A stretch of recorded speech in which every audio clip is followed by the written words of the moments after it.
just a bloke in a bar. What is up, ladies and gentlemen? Welcome to another episode of Croke in a Bar. He's done it. He's finally wrangled me in. Timmy bailed me up in the corner. He said, mate, if you don't fucking... And I'm always of the mind that you got to watch out for those quiet, skinny fellas. Not the big, oh, yeah, I'm so tough. It's the quiet, skinny psychos that might do something weird to you. So he said, if you don't do Croke in a Bar, something strange going to happen. Not threaten you. It felt like I was in Goodfellas. Timmy... Speak to the people. Why are we dressed like this? The great man, Jarrod Croker. He had his doubters, he had his critics. They said he couldn't do it, but here we are. 300 games, Croke in a Bar. The nation's capital's about to explode. Boys, he's done it. It's the stuff legends are made of, really. Right. The nation's capital, there's going to be 18,000 people freezing their asses off. There's literally a public holiday for him on Monday. The entire country's taking the day off to celebrate Croke's 300th. What about Ricky? He's a romantic deep down. He's a romantic. It all fell on the public holiday for Croke's. Him at home. Deep down, Ricky Stewart's a bit of a romantic, I reckon. Absolutely is. It's going to be a special weekend, boys. I can't believe we're here. Are you getting emotional thinking about it? I've been emotional for 3 weeks thinking about it. And then as soon as they come out on Friday night, and it's going to be the most special night, all that crap of, I shouldn't have rested him, this, that, we'll be like, okay, great decision. Because it's going to be an epic night. We'll get to that. We'll get to it, definitely. I wanted to speak about that specifically. But brought to you by Bloke Beer. Bloke Lager is now on special in New South Wales IGA. So go to our store locator or go to their store locator. We are in special in every single IGA in New South Wales. So IGA Plus Liquor that sells, obviously, liquor. Go in there. If they don't have any, it's sold out. They can order more. We are currently on special as we speak. We're also in every single Liquor Legends in Queensland, every single Celebrations in Queensland, New South Wales, ACT, plus hundreds of other stores across the Eastern Seaboard. Check our store locator on our website to see the closest store to you. Also, 9 Now. You can watch your rugby league on the great 9 Now. It's been fantastic watching rugby league on 9 Now on my browser with the best commentary in the game. Origin was incredible on it. Now, actually, I think they broke records for the amount of people watching a live event on the Origin. They had so many people trying to watch it on 9 Now. Their servers were struggling initially. So 9 Now, people are loving it. It's a great product. So if you're going to watch rugby league, you got to watch it on 9 Now. So it's a web browser or your app. Fantastic app to download. But let's get into Croke in a Bar. Let's get into it. First of all, Ricky's comments. What I did was the right thing by Canberra fans, Ricky Stewart said. They would have bought their tickets. The poor buggers would have had to come down here to Sydney after work to see Jarrod play 300. But no, I did the right thing. When you were in leadership, you've got to take a risk, he said. I was going to cop it from every one of you in the media if we had gotten beaten. But I was prepared to take the risk. That's leadership, not these other Muppets who pretend they know. These Muppets who have been bagging me, they're all guys who will read the textbooks and talk about courageous leadership, man management, and they'll go out and talk at corporate functions, but they can't execute it. They're not the people I want in my football team. They're not the people I want in the trenches with me. There wasn't a Raiders player that didn't want Jarrod to have his 300th game at home. I was open and honest about resting Croker, which I was probably wrong to be. I may as well just lie. So that was after they nearly lost to the Tigers. And you know what? I 100% agree with Ricky Stewart here. I don't know who said what in regards to who was bagging him or not bagging him. But the idea that people outside looking in, they want to say, oh, well, this is NRL, it's professional, and you've got to have your best team on the park. Sometimes there is more to a group of men than just getting a win. And I think the respect that you cultivate by showing your club legend the respect he deserves pays dividends way more than trying to get the win against the Tigers. Plus, the respect you show your fans is way more than just a single win. I think Ricky's 100% right. And I agree with him in regards to a lot of people talk about doing this and talk about, oh, well, this is what the textbook says, or this is... No, once you're in it and amongst it, you don't know what it's like and how much it means to these players and the club. I think he made the right call. Boys, speak to me. Is there anything better than Ricky Stewart off the back fence? I love it. So good. He said that speech 15 times this week and was just waiting for them to ask him. Oh, he was waiting for it. He was waiting for it. And I'll be the first to admit, when I found out Jarrod Croker was getting arrested, I said to Tim, I said, what do you think of this? Like, do you arrest a guy, blah, blah, blah? Timmy just about skull dragged me and then gave me a very similar speech. And I went, yep, no, you're right, 100%. Yeah. Oh, as I said, first of all, you're lacking faith in your squad that you can't get the job against Tigers. Second of all, I feel like sometimes people that have judgments about like these situations, I feel like they've never been in an environment, like a team environment, where they don't understand that sometimes there's more than just the win or loss. It's about setting standards, it's about showing respect. What did you think, Timmy? Man, I thought it was the spot on the right decision from the word go, whether we won or lost that game against the Tigers. And I'll start from a footballing perspective in that I'm Croke's biggest fan, but the reality is it's a bloke who, you know, it looked unlikely at stages to even get picked in the side this year, and he wasn't picked in our starting team, and he was a couple of rungs down the pecking order. So it's not like he's the halfback and calling the shots and a wily old veteran there where him playing or not is going to have such an intense impact on the result. Like, they brought in a player like Nick Kochick, who's a former Origin player in his prime, coming off the bench to start for him. So it's like, are you losing that much? Well, no, you're not. So the Raiders got the win, and there's so much more to footy than on field camp, as you allude to all the time. It's the culture of a club and bringing your fans together. And what they're going to do on Friday night, you're going to have hopefully a packed out Canberra Stadium. The atmosphere's going to be electric. People are going to talk about it for a long time, win, lose or draw, because it'll be a celebration of a bloke who's been the heart and soul of this club for so many years.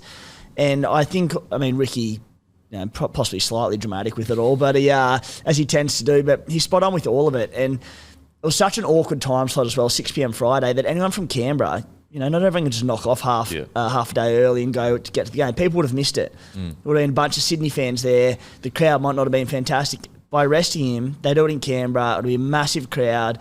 It's going to be a terrific night. And I just think, on top of that, Ricky coming out last Sunday night and saying straight away in the presser that he will be rested. As he said, it stopped people from trying to get work off all early and buying tickets and then being out of pocket because he wasn't playing.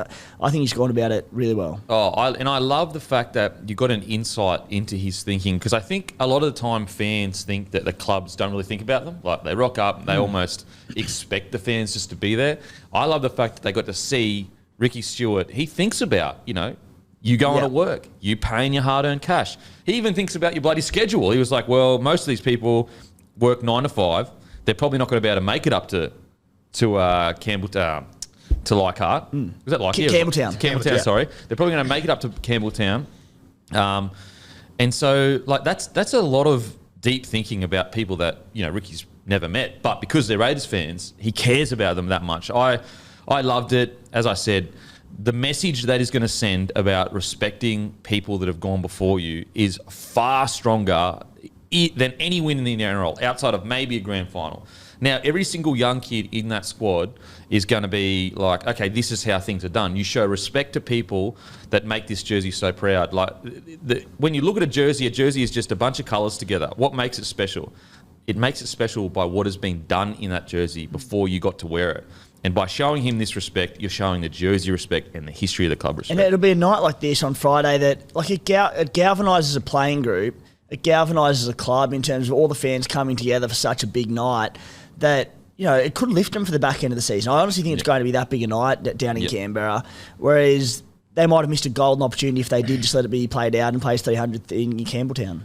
We're both going down for it. Well, there you go. There you bloody go. It's going to be unreal. Keep an eye. I'll be the bloke with Jarrod Croker on his shirt. Are you blowing the horn before the game or what? Sorry? You've got to blow the horn before the game, I think. I'd hope so. So, Jarrod Croker's old boy, Greggy Croker, one of the all-time great human beings. I'm hoping it's the old boy. So he's been...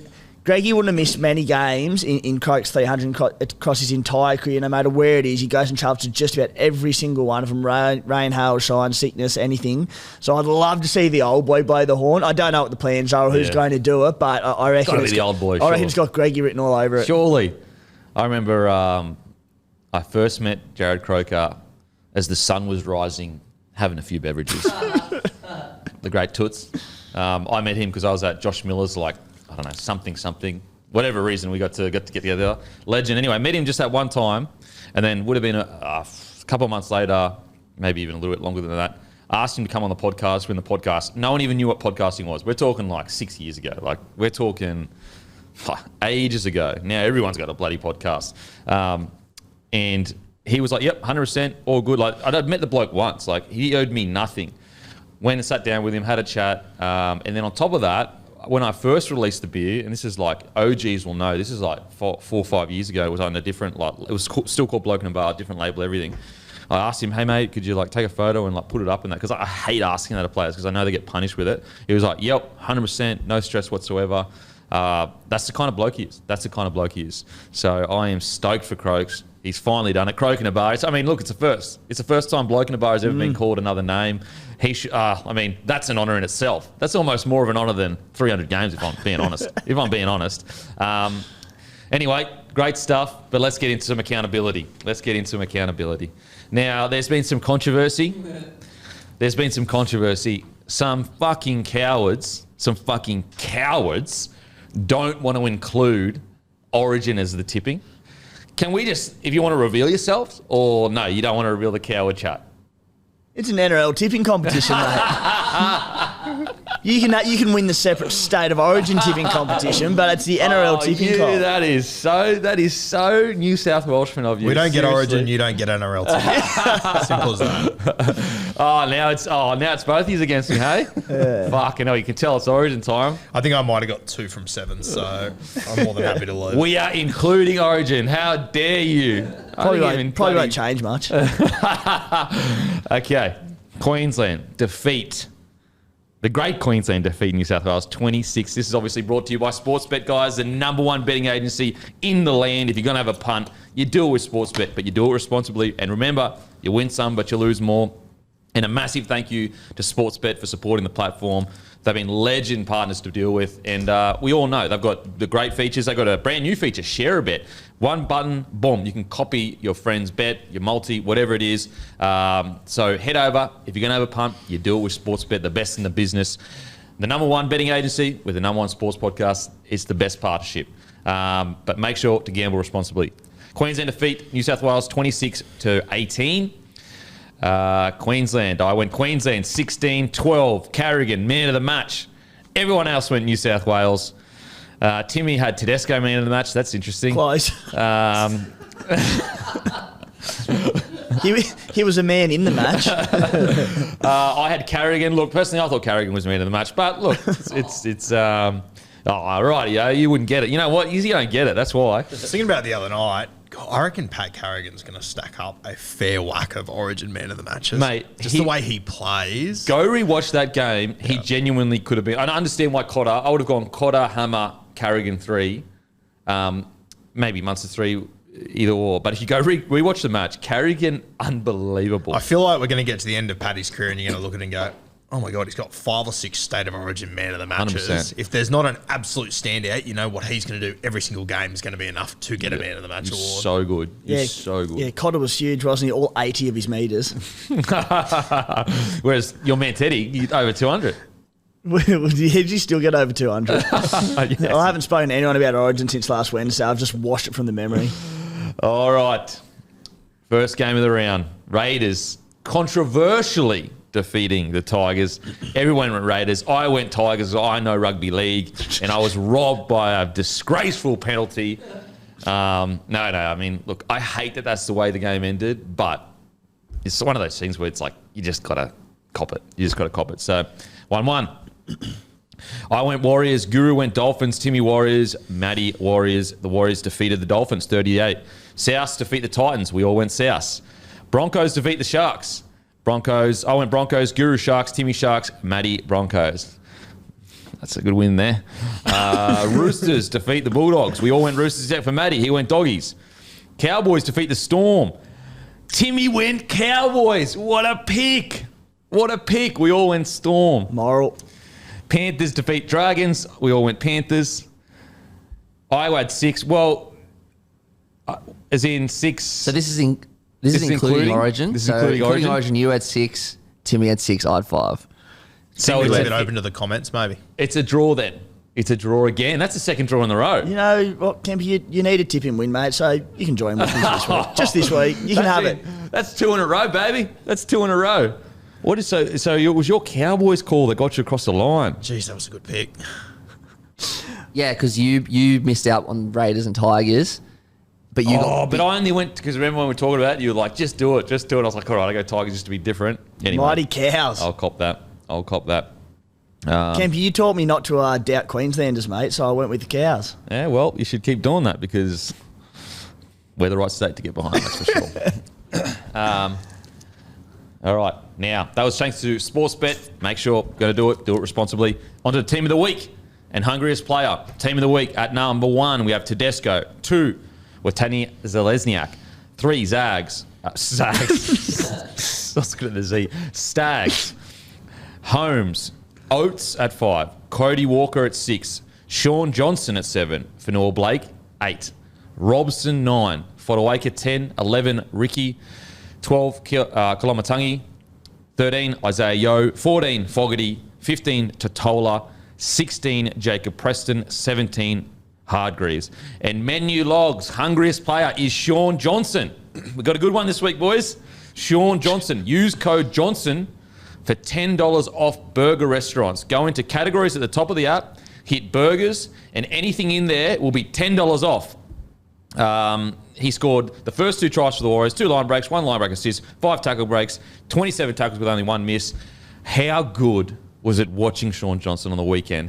As I said in the post that I made, a lot of people will say he wound back the clock, and he did to a degree, but I actually think we saw the new and improved Johnson that has the running game to a degree still, but also has the game control, has defence, everything in his game. It is so well-rounded at the moment. I absolutely loved his performance. He's obviously been compared to Benji a lot of times throughout his career, but he's now following that exact same path as well that Benji had at the back end of his career, and it's so good to see. I genuinely wasn't convinced SJ was going to make it through this season in the preseason. I really wasn't, but God, he's been impressive. So good to see. And especially with Roger returning next year, I can't wait. Well, I mean, I'd go a step further and say, you know, I actually think he may be outpaced. Obviously, he hasn't won a grand final, but I'd actually say his return so far has been more impressive than maybe even Benji's rounding out of his game, because he's leading the Warriors to a bloody...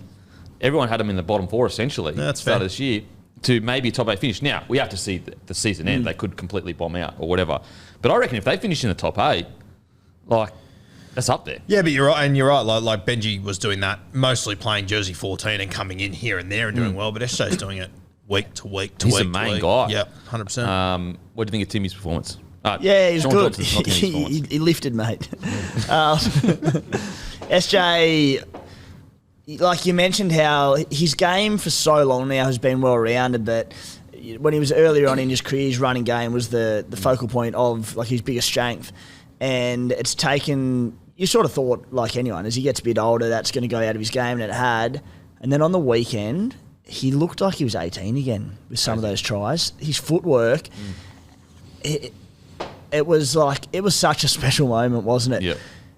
It was just, as Guru said, I think probably a lot of people had doubts about him going into this season. And you thought, all right, maybe if he can consolidate a spot in that team, but I don't think anyone tipped him to do what he's doing right now. No way. He was brilliant. Like, he's single-handedly winning games on his own and taking the Warriors to a top 8, like finals footy. It's incredible. Like if you had said, like I think most of us thought, I don't know if he'll even be in the squad halfway through the year this year, injuries at the end of his career, whatever. But if you had said he'll play well, he just won't be the star. He'll just get around the park. I think a lot of people said, yeah, I could probably see that happening. If you had said he'll play some of the best footy he's ever played, you'd be like, no, you're off your head. But I honestly think, at least the last few weeks, it's different to the way he played 10 years ago. It's completely different. But I'd argue at some stages it's been equally as good, but it's just different. And he went through a probably 2 to 3 year period where, because of all these soft tissue injuries he's had in his past, he had to take the foot off the pedal a little bit, and his running game did suffer. Naturally, he ran the ball a lot less. But because he's now stringing... And during that period, his game management went through the roof, because he goes, all right, if I'm not running the ball too often... To keep my spot in this side at Cronulla, the Warriors, wherever it is, his getting the team around the park, his ball playing, all that had to go up. It did, and now that the running game's coming back, you're seeing just such a complete player. Absolutely loved it. Now, on to absolutely huge news, and the ramifications of this are crazy because it throws selection for New South Wales in complete disarray. But also, let's say New South Wales go on to win with the new halves pairing. It throws the plan that's been in place for the last 5 years into complete disarray as well. And all of a sudden, let's say, New South Wales, the underdogs at the moment, go to Suncorp, win Game 3, they win the series. Going into next year's series, it's no longer a sure thing that Cleary gets it. Now, I think right now, before a ball's been kicked, I think Cleary is your man for the next 5 years, but we'll get into that. But what an unbelievably unfortunate incident for New South Wales. And also Cleary, this next game was such an opportunity for him. Such an opportunity. This has got folklore written all over it. I agree with Timmy message as well when it happened. When I looked at it and it happened, and I know it's hindsight, hero, I get it, but it's like, sometimes I wish the key playmakers just wouldn't back up after Origin, especially Nathan Cleary. I'm pretty sure he ran for the most Ks of any player on the Origin field. And so I look at that and I go, maybe. But I know it's hindsight if he gets through the game. Campy, I don't think it is hindsight, hero, because I know we've all been in agreement with it, but I've gone pretty heavy on it in the past. I just don't understand, with how long the season is these days. So it's literally 27 rounds. The rep players playing 3 extra Origin games. World Cup end of last year. Particularly when it's a team like Penrith or the South Sydney Rabbitohs, who we know they're probably going to be top 4. They'll be playing finals footy. They're top of the table. They don't need to back them up. I've never understood it. And we saw on the weekend, Jai Arrow gone. I know he only played sort of a bit more limited minutes in Origin, but we lose Cam Murray, who I saw a report that he had a little groin niggle coming out of Wednesday night, backed up anyway. Gone lasted about 30 minutes. Nathan Cleary goes, who was dealing with a groin injury a month ago. He wasn't even kicking goals, plays Origin, and then 4 days later backs up. And so I don't think it is hindsight here. I don't know why there's this need for them to. We see the Gold Coast Titans. They played Dave Fafita 30 minutes. Sure, they didn't get the win, but I found that good coaching. We need him for the rest of the year. We can't afford him to get injured. So it really angers me. I would have been okay, and I know, again, hindsight because we ended up getting the win. I would have been okay if Haas, Carrigan, those boys rested, and we lost, because they're so important. And it's nearly impossible to fault Ivan Cleary's coaching in recent years. He's been near perfect, but he always backs players up, and going into the last couple of rounds of the season where you think they'd had the minor premiership sewn up and had opportunity to rest him, and there are games where he hadn't rested key players. Isaiah played 80 minutes in Origin, 4 days later backs up for the Panthers and plays 80 minutes again. Do you really need to do that? Yeah. It's such a tough line. When you've been in an NRL squad, you've got to push that boundary as far as you can push it of toughness. As soon as it's like the gymnasts where they walk along those, whatever it is, the trapeze or whatever it is, like a balancing act between pushing toughness as hard as you can push it, because you need 30 men or women almost just animalistic tough, tough as anything. I mean, you wouldn't believe some of the injuries that people play with. But it's finding that balance between professional sports, their bodies need to be rested.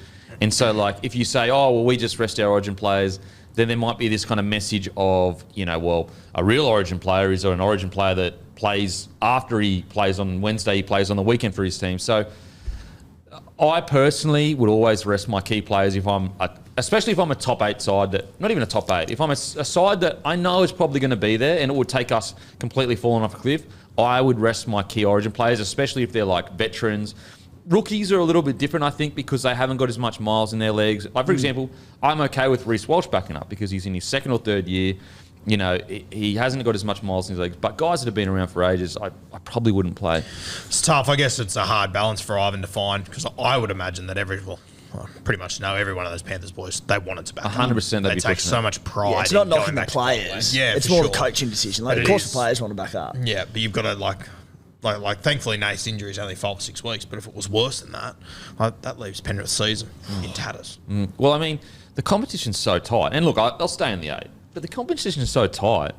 That 5 to 6 weeks could cost him a top 4 spot. It could. It legitimately could. And sorry, Guru. Well, and also, if not that, it could cost them being able to rest Nath and other guys for the last week or two, like you ideally want to do. And like, so Jack Cogger probably next in line in the halves, came off the bench on the weekend, we think? Yeah, probably. Whoever's next in line. Wouldn't you just see it's like a game at home in Penrith against the Dragons, a game that even if they rested, say, Cleary or a couple there, you'd back them to get the job done. If Cleary does go down at the end of the year, you think it's a great opportunity to get some games and some time in the leagues of Jack Cogger or whoever is next in line in the halves. To make it even more bizarre, Isaiah Yeo, as you said, played 80 minutes in Origin, played 80 minutes the other night. They played Sonny Luke in reserve grade. So even if they wanted to play Isaiah Yeo for less minutes, you would assume Mitch Kenny would go to 13. Well, they obviously went in with a plan just to play Isaiah Yeo. I can see it from the perspective, the Panthers coaching staff, of almost when you lose an Origin game, everyone's down in the dumps. You just want to get back out in the footy field and get that confidence back. Whereas sometimes, like let's say they rested them, that's a whole 10 days of thinking about that loss, and so they're just in their head. So I get what you're saying. I understand in regards to like just rest the Origin players, but having been in squads and how far you've kind of push that boundary between toughness and smartness, I can understand why the Panthers would, like why, the Rabbitohs and Panthers and even Broncos, the players backed up. But yeah, Jesus, a risk, especially considering he had the groin issue earlier in the year. It is hindsight to a degree. If he had got through the match fine, we wouldn't even be talking about it. But like, there were 3, so Arrow was ankle, I believe, so like the Murray and Cleary were both soft tissue injuries. If Murray actually did have a niggle coming out of Wednesday and he still played, I do think that's a mistake. Yeah. That's crazy. I think it's madness. Yeah, regardless. but it's, as I said, it's a hard balance as a coach. You've got this relationship with the players. You don't want to quell the competitor in them and say, nah, you're not playing. Even if you want to play, you're not playing. It's a hard balance. I don't know what the right answer is. I really don't. Because at the same time, I sit there and I watch Val Holmes and I go, fuck, what a good knock that is. Yeah. For sure. And I know they're in a different situation. Like even Munster played. Yeah. Like these guys. So it seems like a competition-wide, I guess, decision. I have a question, and I've thought this forever. Why I don't understand any downside in breaking up the comp into 2, like the EPL do, like they have an international break, have Origin for 3 weeks, so then the TVs don't get screwed around because there's no like games where the Origin stars don't play. You just push the season back to 2 weeks, started a bit earlier, and then you can just do, outside of Origin, you can just do like other international stuff throughout that three week period. I see zero downside in that, and then you don't have to worry about this because now from round 11 to around 17 or 18, club footy is diluted because there's Origin affected. It's Origin affected in one way or another. So I've never understood why they don't just make that an Origin period. I've always said the best solution for eligibility, and I think the best, I guess, product for Origin is essentially a month off, so that you're not just playing 7 days after each other. A month off club footy, and then there's a round robin with all international teams. Anyone that doesn't qualify, because that way, if you're Samoan, Tongan, if you have a Tongan team that you can play for, you get to choose to play for them. And then eligibility goes out the window because you've got the players that want to play for Australia that are playing for New South Wales and Queensland. And then you've got the players that Samoa or Tonga, PNG, Fiji, it's more important to them to play. You know what I mean? I just think it solves that issue as well. I'd also have the NRLW in that period as well. For sure. It would be like a Magic Month or something like that. I know we've got Magic Round, but Magic Month, I would, and then all the players that don't qualify for Samoa, Tonga, because not only does it strengthen, make it a great month, but it also strengthens, it gives the Samoan, Tongan, the Polynesians, and that gives them more opportunities to play for their country. They barely get to play for them. And so the players that don't qualify for any of that, for New South Wales, Queensland, and all the nations, they go back and play New South Wales and Queensland Cup and rise that up a bit. Jeez, my liver absolutely shit itself when you said Magic Month. Good God. Be unreal though, I agree. Because it just doesn't work. Personally, I kind of enjoy this period because I like watching the young guys get an opportunity and come in. but it does dilute the entire competition. Matty's 100% right. Yeah, I think cracker idea and have the Pacific Nations try tournament or whatever it is, some sort of setup there to elevate that up onto the stage and get more games in that because it's such a big part of rugby league. So I think that's a ripper idea from Matty, and I'd be all for it. And just on the resting players argument, the one coach this weekend that his Origin players didn't even name them, was just like, no, you're having the weekend off. Wayne Bennett, arguably the greatest coach of all time. I know the Dolphins got done, but still, he didn't even consider it. Like just said, from the word go, last Tuesday, didn't name his Origin players. So I guess, to be clear, we're not specifically having a crack at the Panthers because Cleary got injured. It's more a comp-wide issue that, again, I'm not sure where I land on it. I probably personally would rest players, but I'm not the one whose job's on the line if I don't make the 8. You know what I mean? Like, so it's very easy for me to go, I'd rest them. Meanwhile, if I had a family, I've got a contract, we're hanging around the 8, would I, you know what I mean? Would I risk that? Can I ask, does Wayne have a history of resting Origin players? I think he does. He does? I think initially he didn't. Yeah. But I think as he's gotten a bit older, I think he because obviously that game was Saturday 3 p.m. in New Zealand, so I wonder if that. But if he has a history, I think he does. I think he does. And it's definitely obviously player by player scenario. So Hudson Young played 30 minutes in Origin, 2-day backup, sweet, 30 minutes, he's fine, he's young, he's fit, good to go. I get that. Val Holmes, the Cowboys, they had to win that game against Melbourne. He's a centre, workload not as big, fit as, good to go, all good. But they're like big minute forwards in particular backing up, I think it's crazy. Well, what's funny is I was getting messages, but I thought, they wouldn't name him to play. So the gym I go to down the road, as I'm walking in, a little van's driving out, and I see this like silhouette that is like exactly like Payne Haas, beard, big square haircut. Anyway, it was bloody. They were just leaving. Haas, Carrigan, and Reynolds, and maybe some young fellas were leaving the gym at like 8 o'clock in the morning of the day of the game. So I thought that they were, and I asked the dudes at they told me at the desk, like, what do they do? And they thought, they worked out. I was like, they worked out the day of the game. So I thought they were getting pulled. But they must have done some kind of active recovery to get them ready to play. Because I personally, I know active recovery, that became a thing towards the end of my career, but usually on game day, the most you're doing is a walk. You just go for a walk together. But these boys actually must have done something in the gym. Yeah, right. Yeah, so Interesting. I was going to get messages and say I think they might be scratched because like they must have gone up and done a big workout. Who was it? Payne, Carrigan. Payne. Well, this is what the reception does. I know Haas was definitely there because I saw his massive silhouette in the car because they were already past me driving. Haas, Carrigan, Reynolds. So maybe just active recovery or something. There you go. Okay, let's get into the chat. Cleary injured. Who do you put in? I'm going Adam Reynolds. Who's your 6? I'm undecided on my 6, but I think if you're going to bring Latrell back in and play him at left centre, I would probably lean towards Cody Walker. But God, I feel sorry for Jerome Lawler because I don't think he deserves to get dropped. Timmy? Nico Hines is my 7. Who's your 6? I'm a bit torn on it as well between Cody and Jerome. I thought for as poor a performance it was from the Blues and losing that game, I thought Jerome Lawler was really good. I thought he had a terrific game. I thought he created some terrific space for Stephen Crichton out wide, gave him ample opportunities.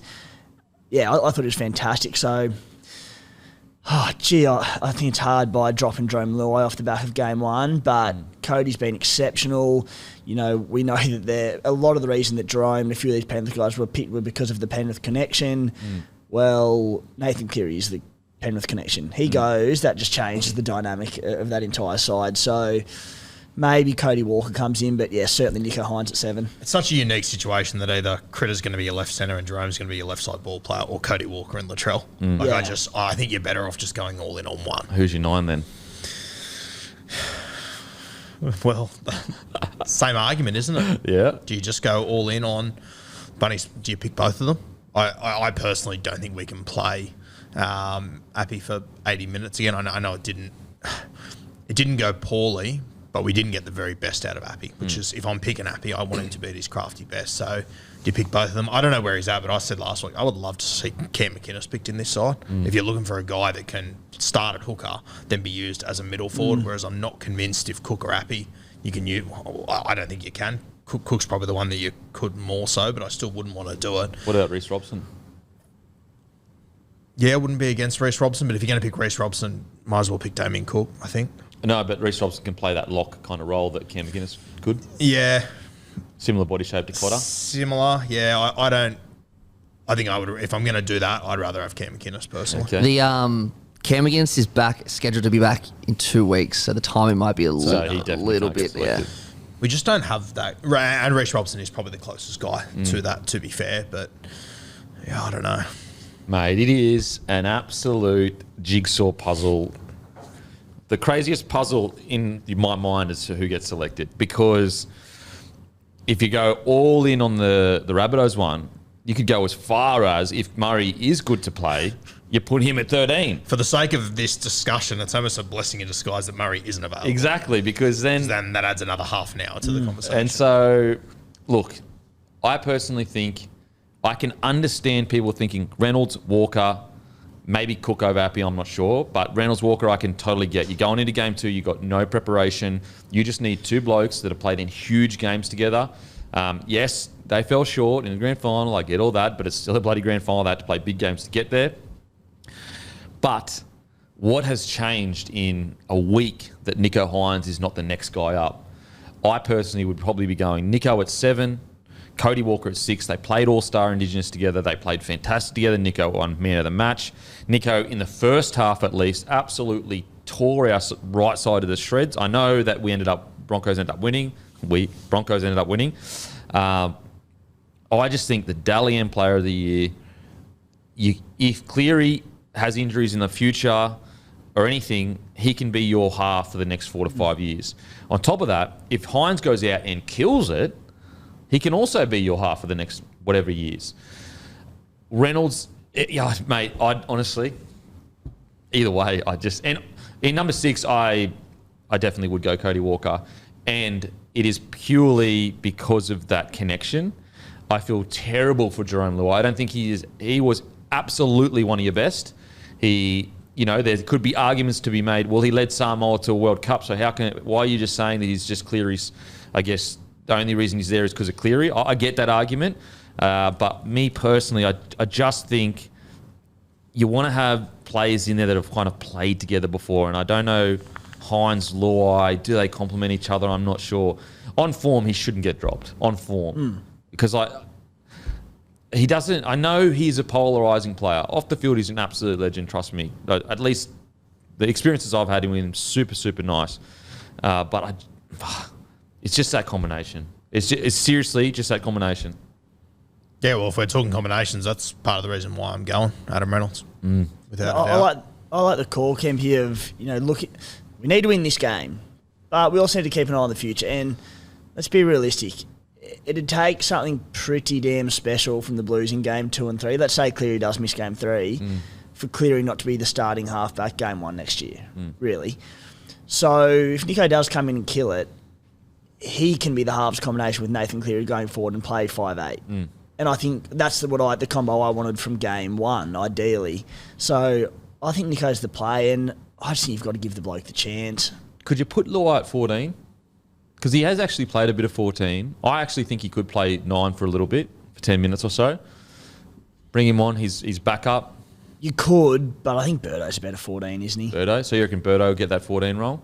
I think game 1 showed we need someone with a lot of versatility to play 14, in my opinion. So you think Birdo could play number 9 for 10 minutes or so? It makes it hard now that Murray's out. Definitely. Yeah, it does. I mean, it is just throwing your selections into a complete blender. Again, from game 1, I had Damien Cook there because I think he can do the 80 easily enough, which would allow the Birdo play off the bench.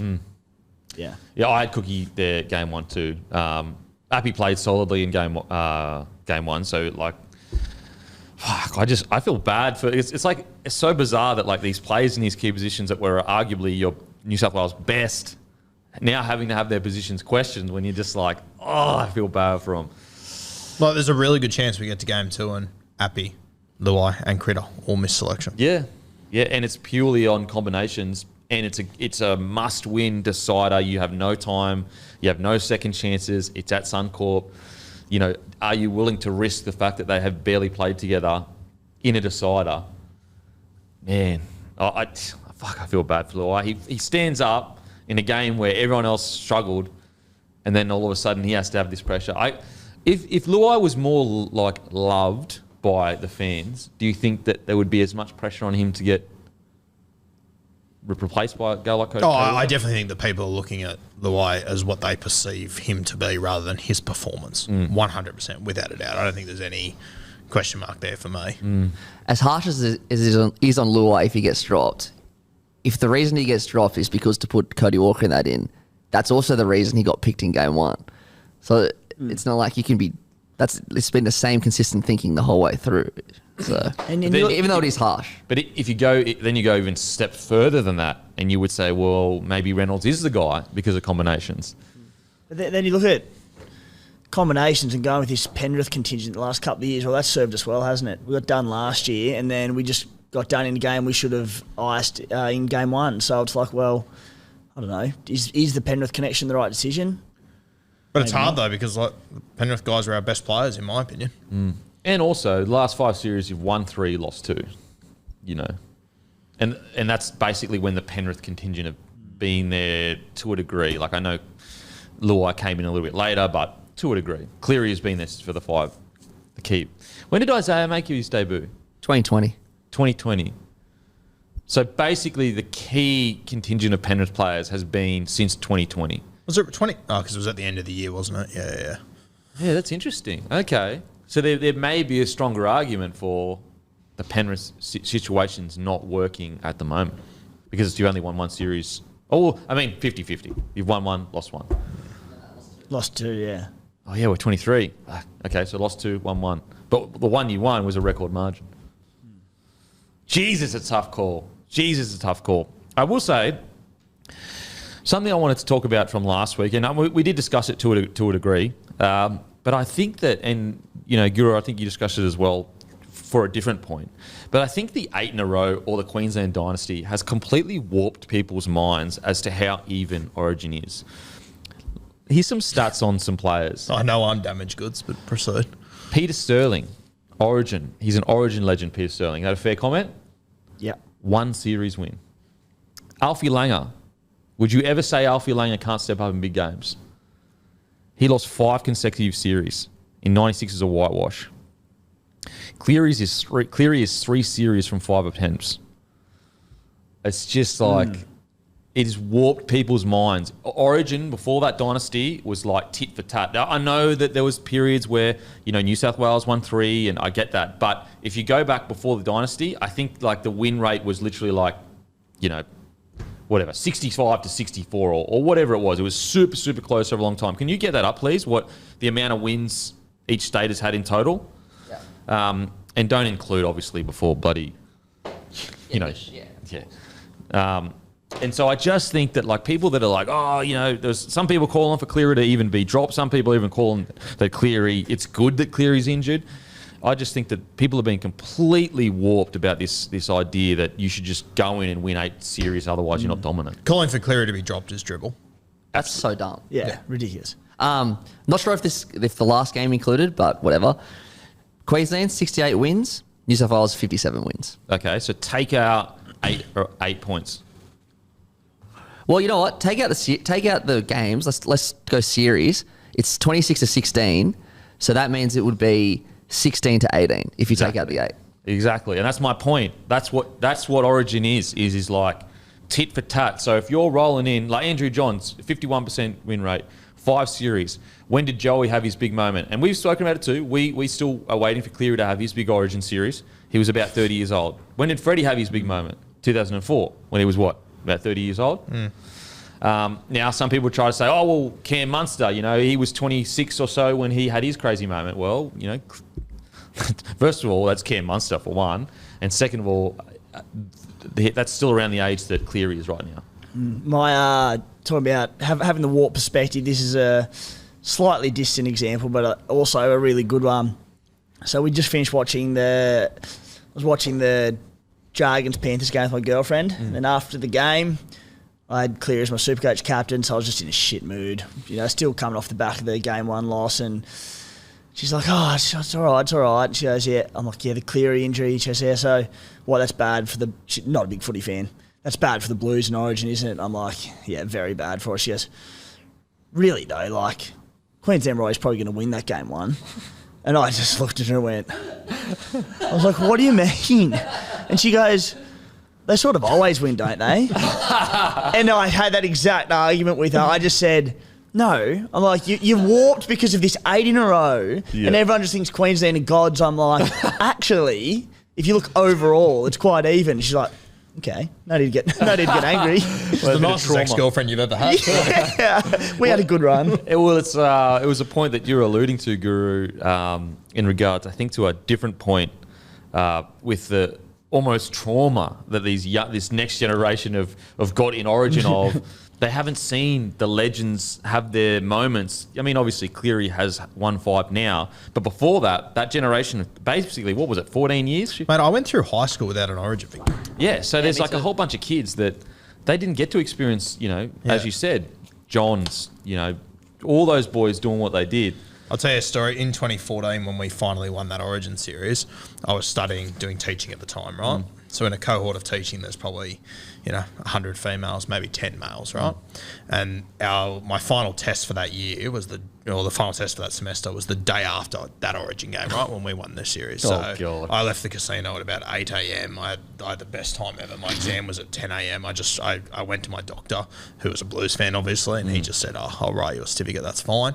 So the way it worked at uni was that you had to, if you missed the exam, you had to redo it in a few weeks' time. They would have it in a certain room, blah, blah. Anyway, 3 weeks later, I show up to that certain room.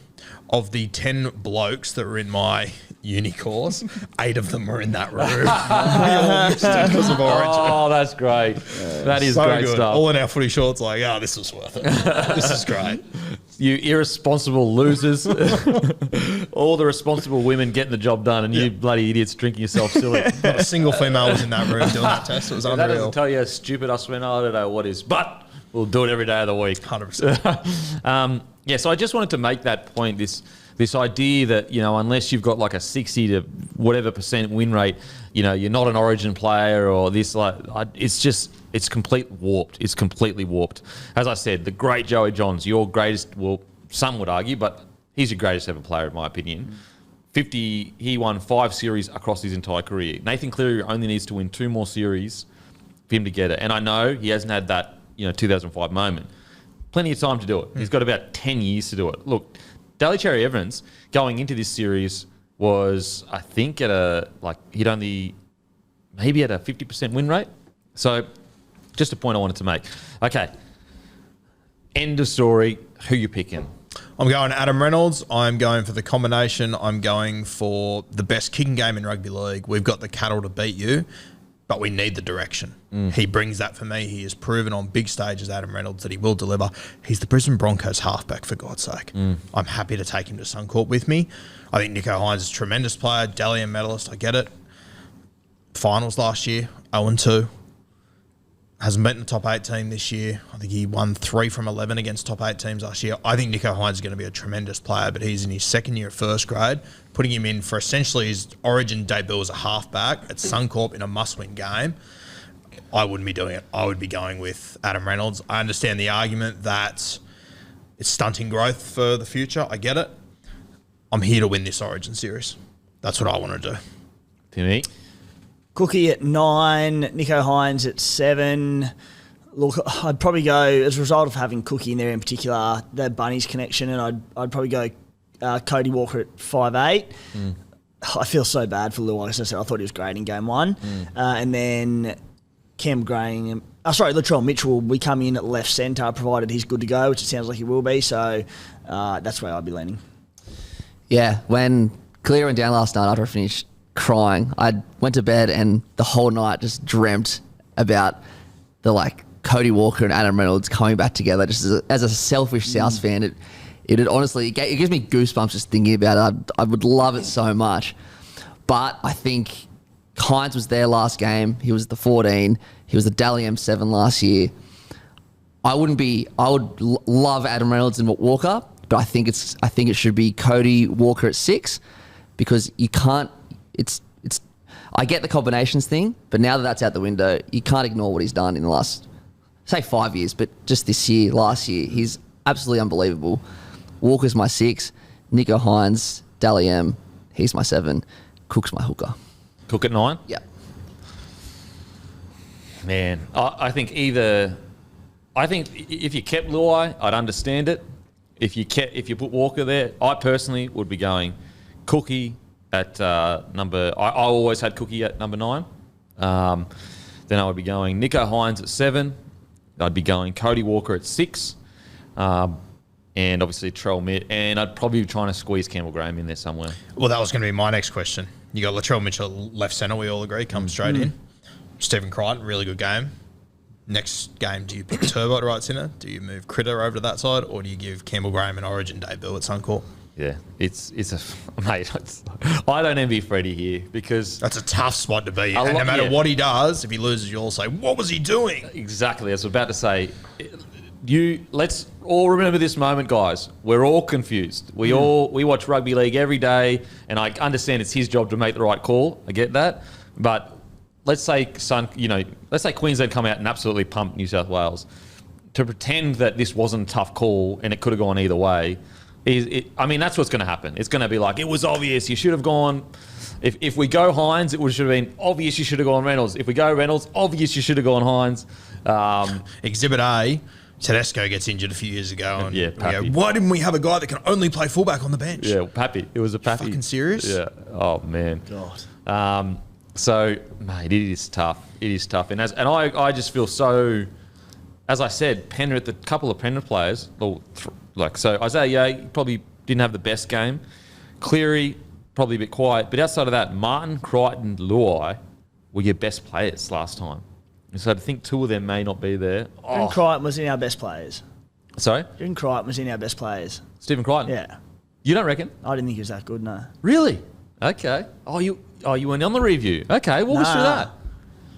I thought that he had distant memory now. There was a couple. He had a really bad tip on over the top, tried to go for a miracle play. There was Pretty poor pass from Luai, though. Pretty poor pass from Luai. There was Luai, I believe, was put him into really good space at one point, and it was just a little catch pass to Bizza on his left, and I thought we were in, and he didn't get rid of it. And I think that probably comes back to, again, I know he played a lot on the left, but I think his ball playing, his left to right catch pass has gotten a lot better on the right. I think going back to the left, it wasn't there. It didn't look natural, didn't get that away. I thought defensively there's a couple of little lapses there. I just didn't think he was that good. Yeah, wow. I wish you were here. Yeah. Oh, I thought he was really good. I thought he made some real good defensive reads. Obviously, that tip on, silly. The other offload, it was the end of the game. He was just trying to make it. Oh, yeah, I thought he was good. Oh, that's interesting. Yeah, I thought he was good too. Why do you hate Critter so much, bro? Like, seriously. I love Critter. I love Critter. I just think I'm joking. he just gets so much hype at times when I feel like I'm watching different games. Okay. So would you say your centres would be, let's say Tommy Turbo isn't good, would be Campbell, Graham and Charlie Mitt? Are you picking Turbo right now? Yep. I was a bit surprised the other day by you guys saying that you like I've rewatched the game. Yeah. And I probably would pick Tommy. He actually did have quite a few good moments. I think I didn't say on the review that I would have dropped him. I was on the fence. But my perception has also been warped by, unless he goes out and absolutely explodes games apart, he's had a quiet game. But if you go back and watch, he actually had some good moments. I think if we put the broom through this team, I think like keeping people like Tommy and Frizzell, Frizzell's not going to get dropped, but like keeping just a bit of experience there will go a long way. I'm not picking TPJ, but I think I would keep Hudson Young on the side though. Yeah, I'm not picking Tavita Pangler Jr. He had some. He was solid on the weekend. Had that incredible pickup, but then once again did that offload coming to his own end. It ended up working out. I do feel sorry for TPJ though. Yeah, I just think there might be some other people that can just be what you guys need. But I'm not like so against it. Like if he gets selected, I'm not like, oh my God, that's outrageous, because there is an argument for you knew what you were signing up for with Tavita Pangai. Well, mate, TPJ doesn't lie to you. He is who he is. So it's like, you're going to drop him after throwing one bad offload. It's like, well, that's kind of what he does. That's what he's capable of doing. He can lose you a game. He can win you a game. You backed him in to win you a game, and as soon as he threw a bad offload, you pulled him. Like, so I don't think he'll get selected. I think I'm going to keep him, TVJ. I just don't think anyone else is really knocking down the door. The reason why I feel that I would probably pick someone else is not because of the offload. I just didn't see the impact. Like, I just didn't see when a Queensland debutant comes out of nowhere, a bolter. There's just this energy. They just impact the game, and everyone's gone, oh my God, look at Ruben Cotter, look at Tina. Like, and I just didn't see that energy from Tavita Pangai Jr. And maybe that's just not who he is as a player, and that's being unfair. I actually thought he had a solid game with one bad error. Well, two mistakes, but one bad error. But I needed more than just solid from Tavita Pangai Jr. I wanted some impact. So it's they're going, whoa. And to be honest with you, if he picks him in game 2, as I said, I feel sorry for TPJ, because if I'm sitting there going, well, hold on, I threw one bad offload. This bloke hooked me. Does he back me or not? Yeah. Because then all of a sudden you're just holding the ball. You're not 100%. He's not going to play like himself. And if he's not going to play like himself and take the risks that he's going to take, why are you picking him? I think I would probably have Hudson Young on the bench. Cam Murray, if he beats the fitness, I'd put Cam Murray, Liam Martin. I know you guys would keep Cam Murray on the bench. I just think you start, like, every minute to start the game matters. So you get your best team on the field straight away. And just, because think about how important that first 10 points was for Queensland that we scored. I mean, it won us the game. Yeah. He was obviously coming back from injury and he had limited time, so probably impacted his minutes, but Liam Martin, holy shit, he was good. So he comes in and plays 80 on an edge for sure. Yeah, I put him on edge. Cam Murray on the other edge. If Cam Murray's injured, I put Tyson Frizzell there. I'll keep Hudson Young on my bench. And then I look to Stefano, Daniel Saifidi. Obviously, this could change as the games are played on the weekend, guys. We're just going from now. If TBJ does keep his spot, would you put him on the bench and start Paulo? 100%. I was always definitely. I said the same thing before the game even started. I said the 20 minutes, you don't know how it's going to go. How did it go? We scored 10 points. We won, and it won us the game. Yeah. Now, I'm not saying Paulo would have changed that, but we know Paulo can handle Origin. So it's like more likely that, and I'm not saying that the tries were Tavita Pangai Jr.'s fault. I'm just saying get your best team on the park and then go from there. Blues basically made a triple change in whatever minute that was, and Liam Martin pretty much scored straight away and Blues started dominating. Yeah. So I just think you got to put your best. You're just not in the same place as Queensland that can kind of like has this specific game plan and, can be, okay, well, we're going to start with this guy to be a really good defensive player. Like, I just reckon New South Wales in the spot where it's like, get your best blokes on the field, win the first 20 minutes or at least control it, and then just hope that these guys that are rookies come on and just have some impact. Are you picking Hudson again? Yeah, I am. Well, he gave away a couple of penalties. It wasn't his finest 30 minutes, but bloody hell, he got given 30 minutes. He was probably going in there expected to play big minutes. I thought they would have stuck by him, so I'm absolutely picking him again. Yeah, I didn't like the way that Freddie handled that at all. Because that's basically two players that, now maybe it was all part of the game plan, but basically two players that he hooked in that game. Maybe it was. But, it was part of the game plan to start TPJ, then put him on for 8 minutes and take him off in the second half. I'll give it away. But maybe Hudson Young was only supposed to play 30 minutes. Maybe. Yeah, it could have been. Because that's maybe how we got Liam Martin on. Both interchanges felt like they coincided with errors to me, and it felt like Freddie went, oh, no, in too deep here. I could definitely be wrong. I thought Martin was going to come on and play more of a role through the middle originally, and then it just turned on its head and he ended up coming on and playing edge. I prefer him on an edge, but I thought the plan was for him to come on and play more in the middle. I just think that, like, with a Hudson Young type player, you bring him off the bench and you just say, mate, you're in the middle, run as hard as you can for 10 runs, and then I'll get you off. And we can build into an 80-minute, Origin player. And that's the other thing for me. Like, if it was part of the plan to take Hudson Young after the 30, Liam Martin, I know it worked out, obviously, but, he's either a middle forward or usually a right edge player. you put him on the left with the halfback. He doesn't like. I'm not buying it was part of the plan. I'm calling bullshit on that personally. Okay. Oh, one more quick point. The amount of Tedesco negative chat has been mind-blowing to me. Mind-blowing. He's played, 19 Origins? 20. 19 or 20. He has legitimately had one not-so-good game. Wasn't due to lack of effort. Wasn't due to lack of trying. Wasn't due to lack of really... It was, if anything, it was too much effort. He was doing too much on the footy field. And just the disrespect to a legend of your state, I just don't understand it. Put it this way. Imagine game 1, Munster came out and had a shocker. Do you reckon that Queensland would be saying he needs to be dropped, get rid of him? No, Campy. No, they wouldn't. I'm sorry. No. I'm sorry. I completely agree, and I think a lot of people that have common sense in New South Wales would agree with you as well. But it's punishing. I'm so glad after obviously missing the Origin podcast on Thursday to come on here and we chat about the spine and changes, and at no point did you guys bring up. So Tedesco, it's like, of course we're sticking with James Tedesco. Yeah, of course, mate. And as you said, it wasn't for a lack of. If anything, he was trying too hard. Yeah. And it is a change in the way that he plays. It's not him as a footballer not being up to it. Yeah. All he needs to do, and he came out after the game. So Teddy must listen to the podcast. He must listen to the podcast. It wouldn't have been Freddie or any other legends of the game. After the game on the weekend, he said, a lot's been weighing on my shoulders. Basically said I was doing too much, worrying about everyone else's role instead of just playing my instinctual footy. And, I just need to get back to playing my footy rather than trying to do too much.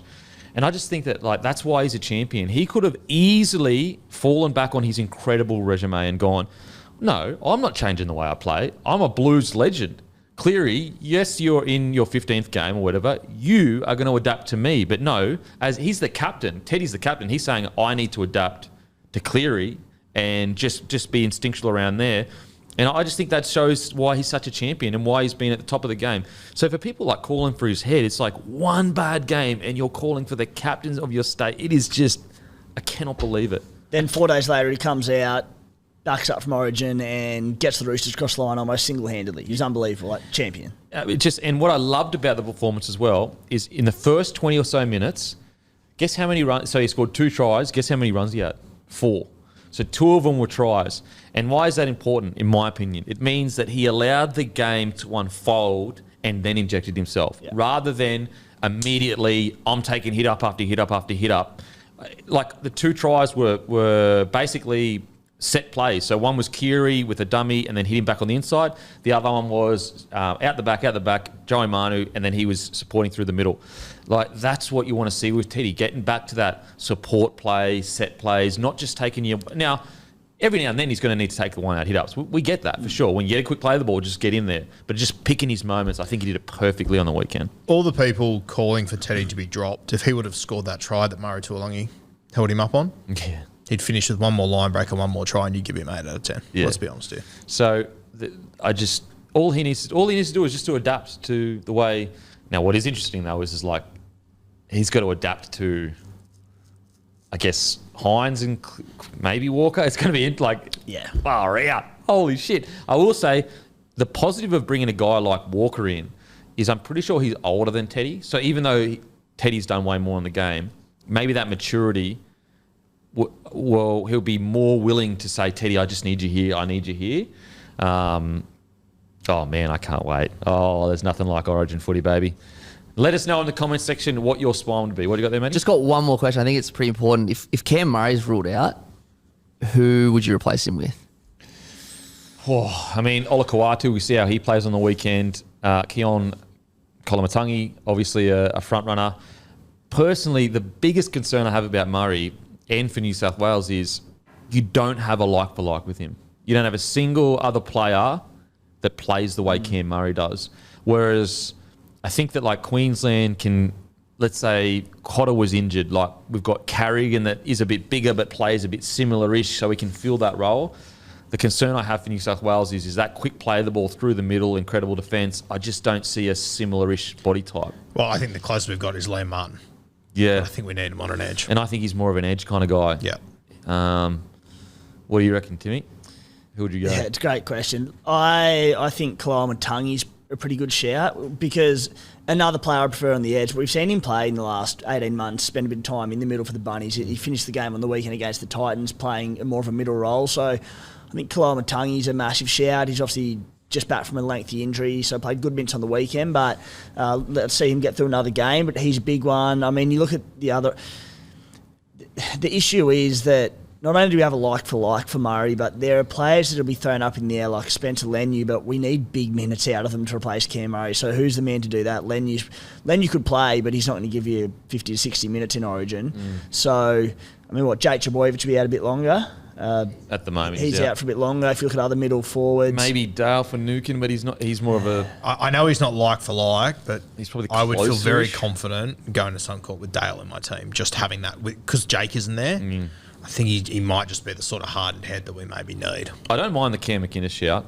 I really don't mind. He's probably as close to it as we can get, isn't it? Yeah. And if you did have Cam McInnes, it's crazy that we're talking about Cam McInnes for Origin, but I said we've had injuries and said he won't let you down. And you're right, Guru. He doesn't have to play big minutes for us. I mean, depending what the rest of the bench looks like, but you could go Cookie, or if you wanted Appy as your hooker, you can slot him for 15, 20 minutes. But as you said, it's crazy we're talking about Cam. I'm telling you, if Cam McInnes was a Queenslander, he'd have 10 jerseys sitting in his pool room. You know what? He probably would have been selected when it was like between him and Cookie, and obviously they made the right call with Cookie. But it was between him and Cookie when he was playing for the Dragons, Cam McInnes, and Cookie just got the nod. So close. And and they would have started Cam as a 14. He would have played middle forward. He would have made 40 tackles. He would have done what he does every single week. The New South Wales don't appreciate. And he can also play big minutes. Yep. But I think it's near him. I don't feel confident enough picking Cam McInnes if he doesn't have a game of football under his belt. And the other thing with McInnes having not gotten a start since 2020, Isaiah Yeo and Cam Murray, arguably the two best lock forwards in the game, thereabouts, just been hard to get him in. But mate, what about Victor Radley? As in, once again, missed opportunity. Because he would probably be your closest to Cam Murray that you could bring on. Doesn't have as quick of the play the ball, but a bit of ball playing. Could play hooker if you needed to. Great defensive player. Loves the contact. I mean, I know his form hasn't been as good as yesteryear, but, who knows? Heading in, he could have lifted this game. Oh, man. Imagine Radley and TPJ in the same pack. Mate. It's so ironic, and we don't even talk about it because we won, but it was actually our lunatic that got sent 10 in the bin, Flegler. Yeah. And it's not even getting talked about. And I know the call was an absolute joke of a call. Oh, ridiculous, my God. Wasn't it? Should have been sent. Oh my God. Okay. So Reynolds, Walker. Hines, Walker. Oh man. Feel so sorry for Loi. I really, really do. He does not deserve to be after his game one performance. Okay, store shout-outs. Mount Warrigal Celebrations are having a launch party of Saturday the 9th of June. Get down and say good day to Latif and Ali and grab yourself a case of Bloke, Lager or Midi. They've got stacks right at the front of the shop. That's Mount Warrigal Celebrations. They're having a launch party Saturday 9th of June. Tacking Point Tavern. Great bottle shop in Port Macquarie, flying through Bloke Midi at the moment. People absolutely loving it. Always selling both Bloke beers for great prices. Australian Hotel McGrath's Hill. Beautifully renovated pub and bottle shop now stocking Bloke Lager. Pop in and see Kate and her team and grab some Bloke beer. That's Australian Hotel McGrath's Hill. Chittaway Bay Tavern Celebrations, brand new stocks on the Central Coast, now ranging Bloke Lager and selling for an ongoing promo price for the next few weeks. That's Chittaway Bay Tavern Celebrations. Cambridge Park Cellars currently have a huge amount of Bloke Lager and Bloke Midi in the cool room, selling Bloke Lager for $18 per 6-pack and $56 a case, and Bloke Midi for $16 a 6-pack and $53 a case. Jason and his team have said Bloke has been selling really well at their stores, so don't miss out and grab some Bloke beer. Also, in every Liquor Legends in Queensland, every Celebrations, New South Wales, Queensland, ACT, get in, give her a try. It is the beer of rugby league, guys. Let's get to some rugby league chat. Raiders defeat the Tigers 20-19. What a bizarre game. Raiders absolutely hate winning by a lot of points. It's like they go into games going, they get ahead and get bored. They love the fight, they love the battle, but they get the job done. Look, it's one of those games where in yesteryear, Raiders lose that game. You know, how many games have we seen them lose by 2 points, 4 points, and all of a sudden they're fighting to be in the 8? I think this new Raiders with a bit better mentality. I think Fogarty is in probably the best form he's been in quite a while. Had the mental resilience to go, all right, we've had 3 put on us.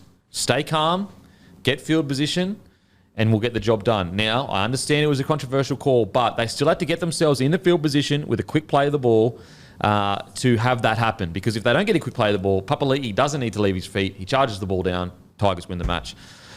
So a win's a win. They went in. They got the job done. What did you guys think? You just 1 to 12 merchants, aren't you? Yeah, as it can be said, we don't like winning big. It's just we're building resilience. No point blowing scores out. At the back end of the year, when we've won all these games by 1 and 2 points, we know we've had problems with it in the past. Ricky just says, boys, make it tight. Let's make this interesting. Yeah. Put one on for the fans. You know what? Ricky just wants... Yeah, he loves the fans. Yeah. You know what? Ricky's probably got to deal with 9 now. Watch it at all times on your web browser or an app. And he just says, I just want the people watching. Ricky just wants the people watching. So he probably sends a message out, boys, bums on seats. That's what the message is out to the boys. Bums on seats. Let's get this close game happening. Edge your seats kind of stuff. Because seriously, 10 to go. 18-0. Haven't won by more than 8 this year. Far out. And they've been ahead by like large margins too. So it's not like they, can't win by a lot. They just... Anyway. I reckon that record would be very similar to last year too, wouldn't it? You didn't have many blowouts last year either. I'll have a look. I don't think we've had blowouts since the infamous BJ Leilua, Jordan Rapana era where we used to just put 50 points on for fun. The 94 grand final. No, forget about it, yeah. So... You said though, like obviously there's a game the Raiders yesteryear would have lost. Like it's a game that yesteryear the Raiders would have lost, and it's also a game that yesteryear the Tigers would have got smashed. We got absolutely pumped in this So game. there's positives to take for both sides, but geez, you got to feel sorry for Tigers fans. You do all that to get back into that game, and then just that last set of 6. It's just so frustrating to watch. Yeah. 12 from 16, 1 to 12 last year. What's that? So 16 wins last year, 12 of them were 1 to 12. So That was their biggest victory by. they smacked the Tigers 56 to 10 in the last round. In the last round? Yeah. Yeah, right. Yeah. All right. Well, we'll talk about Raiders first, then we'll get into the Tigers. Tarpana continues to be consistent as anything. Far out, he gets through some work.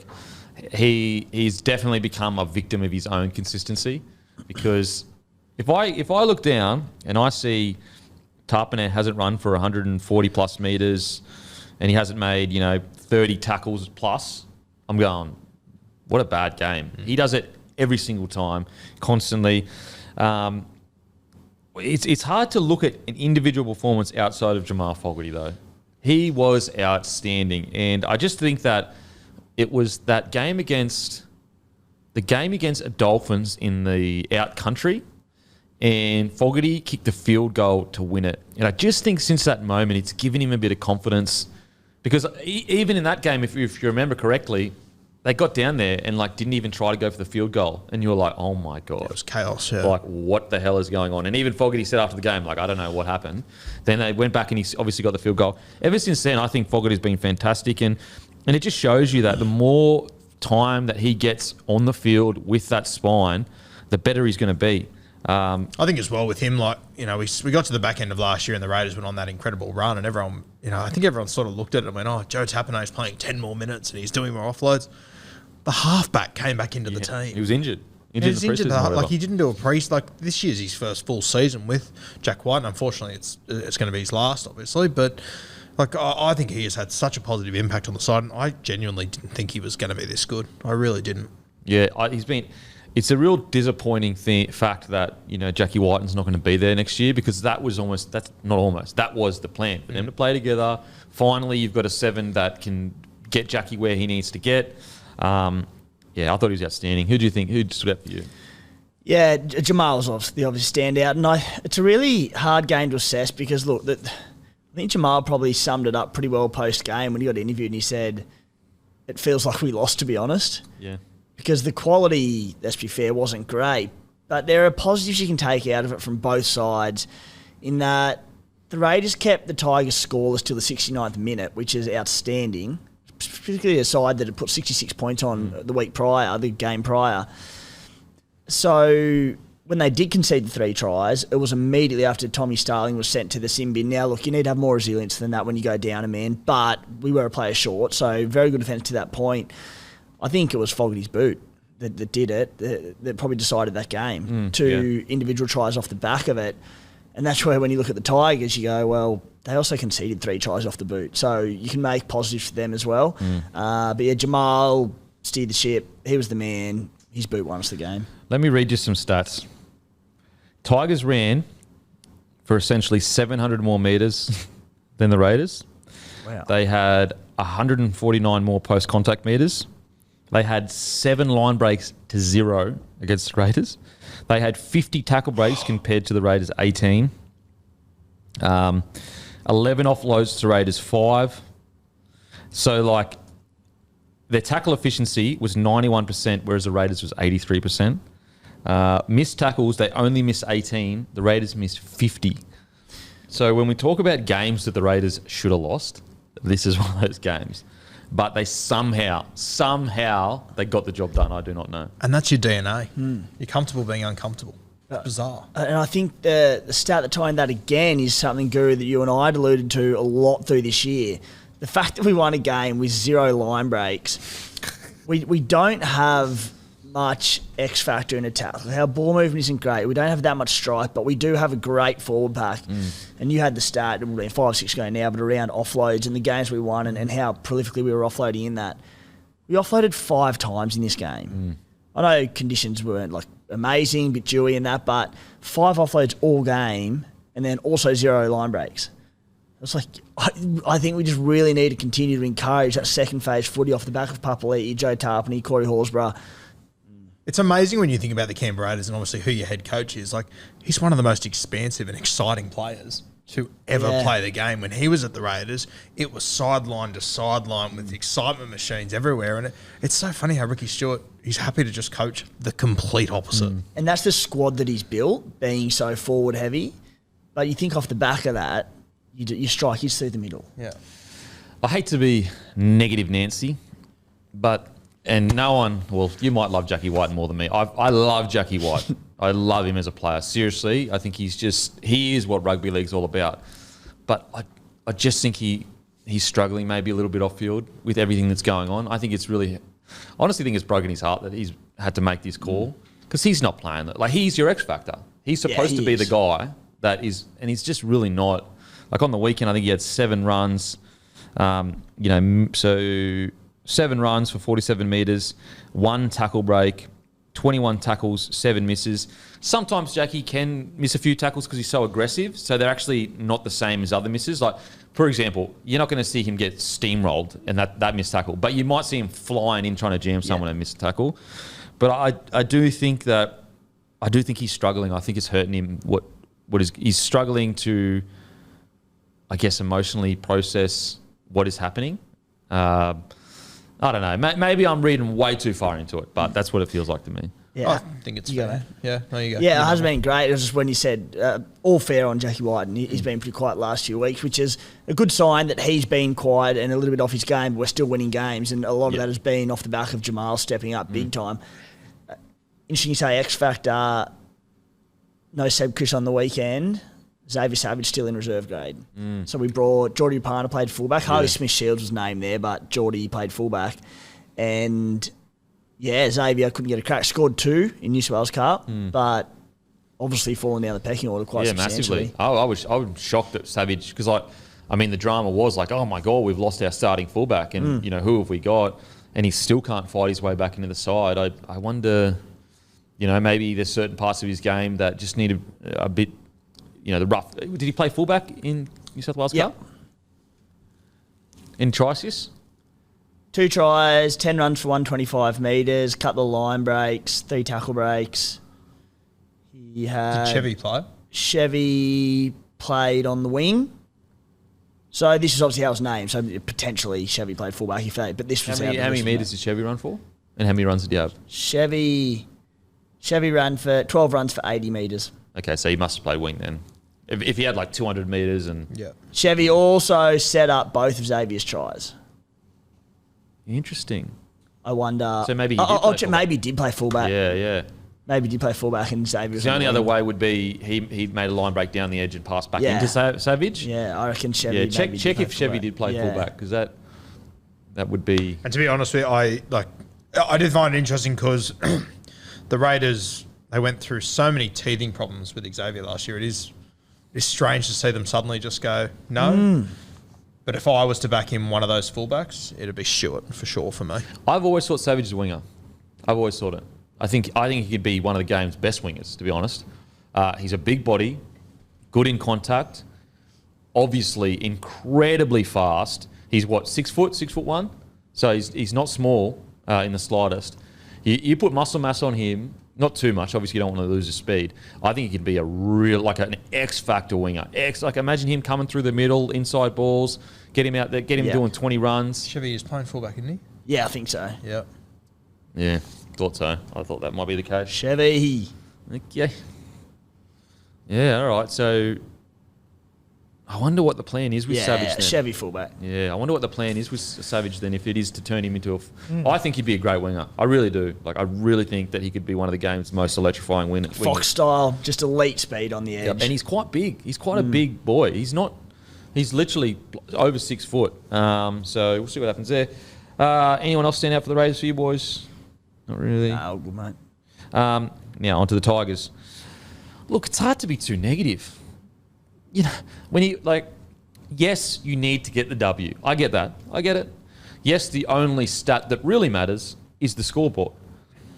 But I kind of feel like that's a very shallow way to look at rugby league. The best way to look at rugby league, in my opinion, is are you winning all of the ingredients that get you the win? You know, sometimes you can play like shit and get the win, and it teaches you nothing. And sometimes you can stick to your processes. You may, here's a perfect example. Broncos lost, what was it? They won one of their last 4 or whatever. But all those things that we saw in the Penrith game, in the Storm game, of their defence, being really hard-edged, finally those processes against a team that's just a little bit below, say, the Panthers, get the job done because of those processes that seems like the Broncos are sticking to. And I think with the Tigers, we saw that with the Rabbitohs. They stuck to their processes. Yes, in the end, they lost 20-0 or whatever it was. But for most of the game, it was 6-0. And I came out of that going, that's probably the difference between the two sides in regards to where they're at on the table. So, yes, they need to finish off their chances, for sure. There's no denying that when they get in the 20, the red zone, the opposing red zone, they do struggle to put that final blow. But I actually think the Tigers can take a lot out of this. The fact that they had 7 line breaks against the Raiders, the fact that they dominated every single part of the game except for the scoreboard, I think they can take a lot out of it. I really do. No shock to anyone, Johnny Bateman had a good game against the Canberra Raiders. Try, I think it was 150 metres, 2 offloads, 4 tackle breaks, 46 tackles. Actually, geez, get him in the team of the week. Get him on the bench there. Holy. And I still remember the first time I ever saw a picture of Johnny Bateman at Canberra Raiders training, I honestly just went, he's not big enough. He will not be able to make it. He's tiny, eh? There was just nothing to him. And then I see him sitting on the lounge on the Matty John show, and I go, he still looks like he couldn't make it. Yeah. But he has just got more ticker than anyone else, Bateman. Love watching him play. That try summed it up, didn't it? Where it was it was off the back of a break, and he just sees he's such a competitor, scoops up from dummy half, pins it. It was through Joe Tapney and Josh Papali'i, probably our 2 best defenders. Yeah. So, and going back to the positives for the Tigers, Kempy, that you said, so 3 tries off kicks, 2 that were deflections off the post. Yeah. There is next to nothing you can do about 100%. that. And I understand that there's Tigers fans out there be like, far out, we had the game to be won and we couldn't pull the trigger. And I get that. But even Brooksy, I understand that last set where, he should have got in position to kick the field goal. I get it. Bad play by Brooksy. But he had 27 runs, 223 metres, 3 tackle breaks, a line break, 15 tackles. Now, he had quite a fair few misses in defence, tackling-wise. But, this is what I wanted to see with Brooksy during the time where they were struggling. I just wanted to see him ripping in. I'll defend Brooksy to the death if I see him ripping in like this. Okay, there's parts of his game that can improve. But, you can build something around that. And as you said, for Tigers fans, it's not ideal, but you would have been begging 6 weeks ago to be losing off a controversial call at the end to the Canberra Raiders. Oh, for sure. When you're in front. You have to remember, this Raiders team just come off a a 5-game win streak, lost to Manly. Then they came out and beat... Who they beat last week? Did they have a bye last week? Can't remember. Rabbitohs. They beat Rabbitohs, yeah. So they're just beaten the Rabbitohs. And I get that Raiders went. But, look, I think there's a lot of positives for the Tigers. Shout out to the boy, Buller. The dream Buller. Isn't he something? 245 metres, 30 runs, 3 tackle breaks, 2 line breaks, 1 line break assist, 3 offloads, 7 tackles, 0 misses. Jeez, he's getting better and better and better. And that is exciting because you've got this key player in a key position that is young and looks, I guess, got his opportunity quite early-ish in his career. So the loyalty is going to be more likely to be there.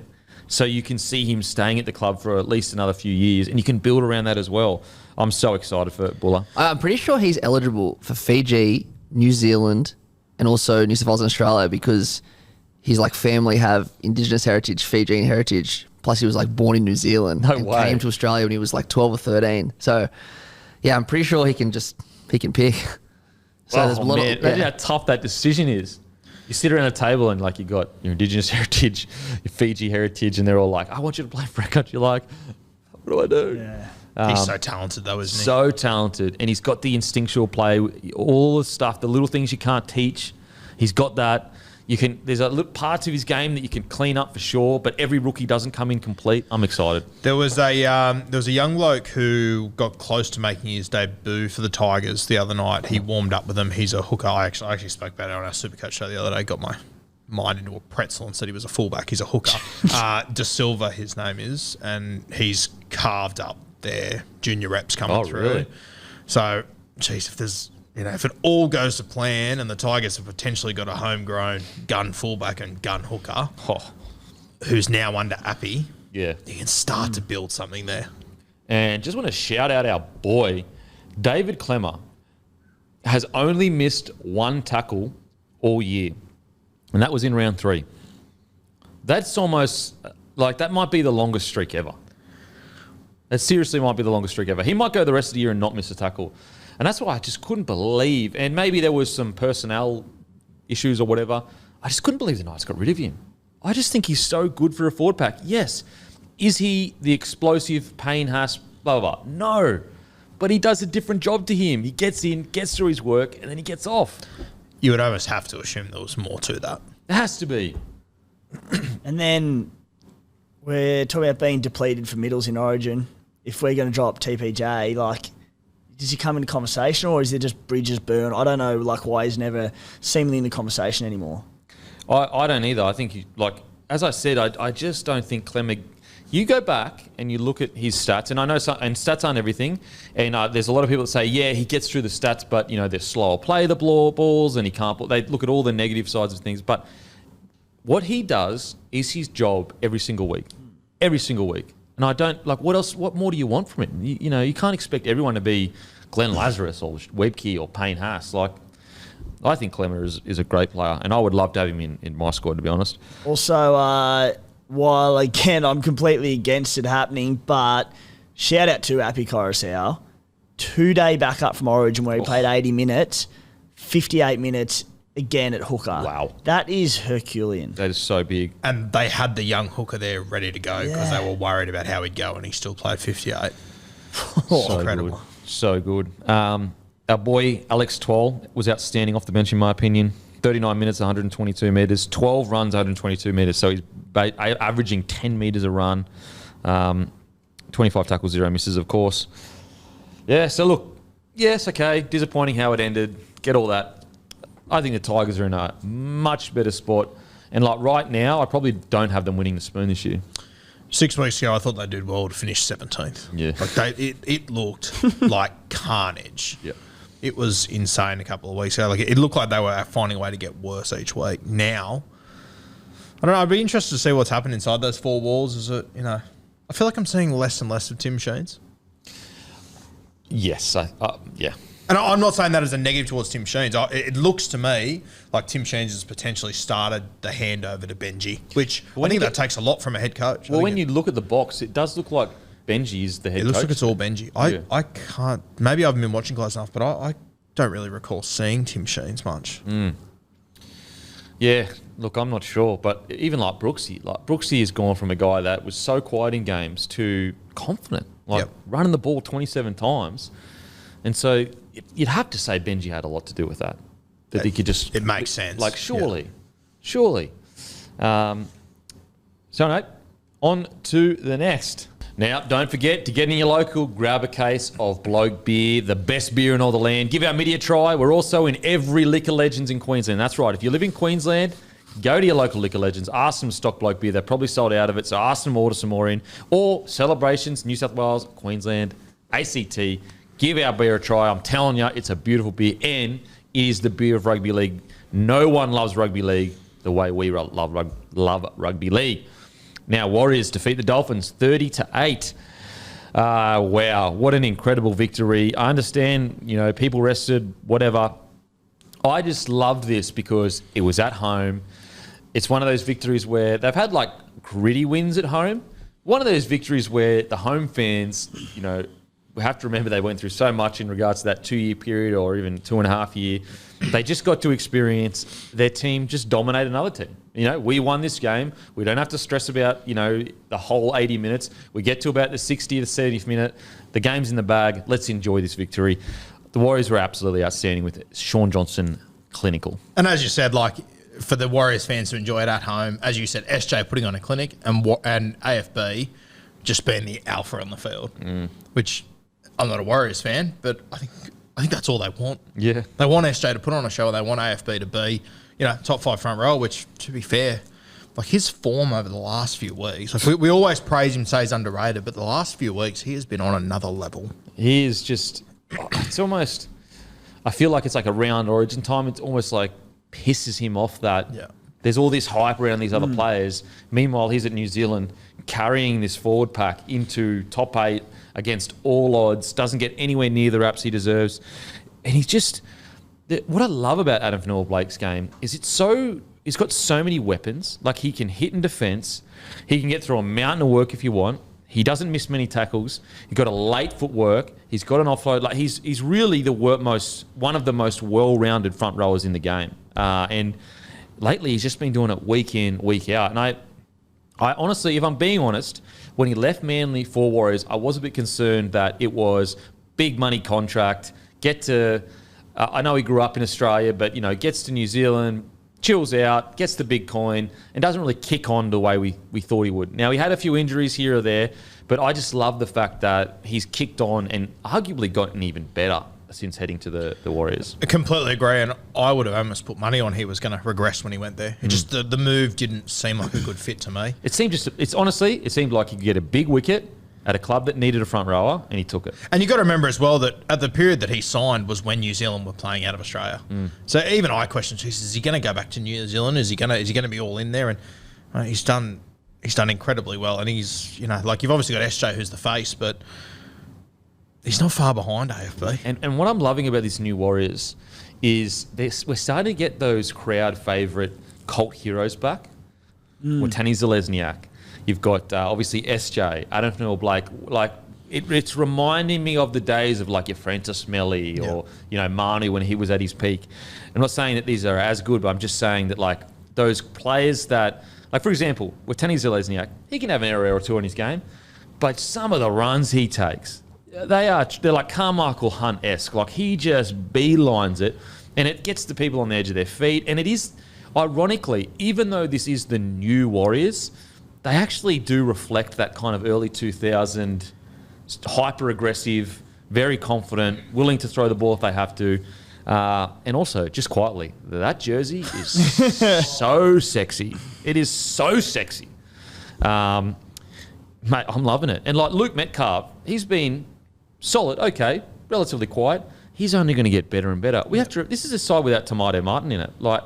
They're missing their main 6, and Metcalf is the next guy up, and he's only going to get better and better. Charles Nickel-Klukstar was fantastic. Wade Egan, he's getting better. It is just an exciting time for the Warriors. And as you said, how good those jerseys were. I love them, and I just think the Warriors, what are they doing wrong at the moment? They're getting the very best out of everyone that's arrived there. Their kits are always unreal. I find myself posting about a Warriors jersey every 2 to 3 weeks.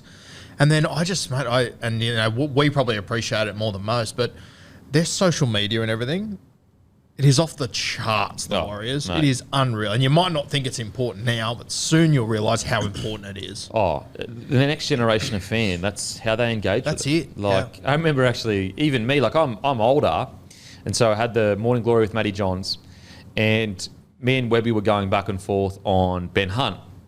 And basically, he said, oh, well, Ben Hunt, you know, he's considering his future.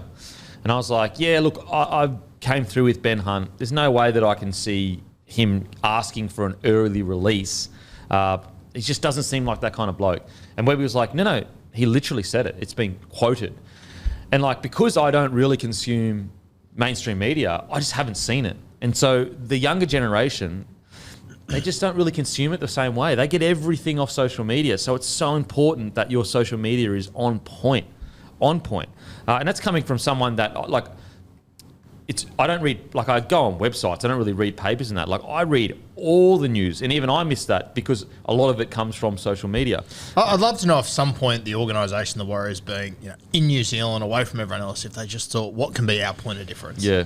And if it has been a strategy to, and I'm sure it has been to some extent, but I just think the optics of everything they do, and it just embraces who the Warriors are as well. Yeah. We know the best of the Warriors is throw the ball around, be exciting, and that's exactly what their social media, their branding, their jerseys, it all just represents that. Yeah, 100%. They're almost becoming the coolest in their I didn't want to say cool. Yeah, It 'cause sounds stupid, cringe. but they're cool as fuck. Yeah, it sounds cringe, but there is a swagger. Yeah. You know what? It's like Penrith a couple of years ago when they came in with this kind of. They're nowhere near as brash as Penrith. Like Penrith, very in your face, but there is this kind of swagger and coolness and style and substance to what they do that it's just enjoyable to watch. And, you know, like, Penrith is a really good example because Penrith win every single game. They win grand finals. They do all that. The Warriors haven't been, and they keep owning who they are. Yeah. And I love that. Yeah. I love that they didn't start putting out cool videos, lose a few games and go, oh, shit. Yeah, let's bring Wind it back. Yeah. Timmy, what do you reckon, mate? Yeah, I enjoyed that exchange, to be honest, of just getting around the wires. Thought it'd be your worst nightmare. Yeah, it was great. Social media chat.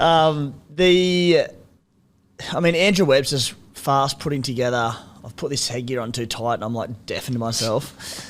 Andrew Webster's fast putting together a season, and I don't want to go the early crow on it, but Craig Fitzgibbon last year, Todd Payton, these new first-time NRL coaches who he's taken aside, who no one had any expectation to probably make the top 8 this year. Early days, but they're looking every bit a top 8 side at the moment. And he said there was a real statement game on the weekend that they didn't just win, but they won well. They looked quite comfortable. And you mentioned AFB and mentioned a lot of his attributes in particular this season, but the Warriors pack, to me, reminds me a little bit of Parramatta last year. Like, they're interchanging of, like, ball players between Tohu Harris and Adam Fanua-Blake, Dylan Walker. Their ability to just go from one side to the other off the back of these link men is so elite. It's a side that is really well rounded. We've seen this year their depth is outstanding. I think they could be playing finals footy. Yeah, I agree. I totally agree. And I'll be 1,000,000% honest. You can go back and look at it. When the season started, I was like, literally said, I feel like recruitment-wise, they've just gone like for like. I feel like, have they really gone into the market and gotten players that are way better than all the players they're releasing? Actually, Matty, could you get a list up of the players they released? So, like, you got Lodge. They lost Walsh. They lost Reece Walsh. We haven't spoken about that all year long. That's insane. We're talking about the guy that just had one of the best debuts, you know, not one of the best debuts ever, but a really, really good debut. We have not discussed the fact that the Warriors lost him last year. At the start of the year, we were talking about Reece Walsh was gone. Where did the points come from in this side? And then we underestimated Sean Johnson becoming the best half in the NRL again. Okay, so do you want their both or just their losses? All their losses. Okay. Ewan Aiken, Reece Walsh, Eli Katoa, Aaron Penne, Jack Murchie, Ben Murdoch-Masela, and then a couple of other lower players. Say the lower players as well. Taniela Otukolo and Otu Kenikina Kepu. So I said 10? Is that 10 in total? 1, 2, 3, 4, 5, 6, 7, 8. So it's a big clean out. Like, to come into this year, 8 whole complete, you know, players of your squad. Like, 6 of them are starters. And it's not like Ewan Aitken's gone and played poorly at the Dolphins. I think it's important to name who they got as well, because you're right. It did seem very like. So the gains were Nikore, Metcalf, Dill Walker, Mitch Barnett, Chance, Tomato Martin, Jackson Ford, and Willie Army. Dill Walker injured. Tomato Martin injured. Like Barnett first came back on the weekend in a mate, good it is stretch. seriously impressive. And, and Serraldo's doing good things at the Dogs as well, like for sure.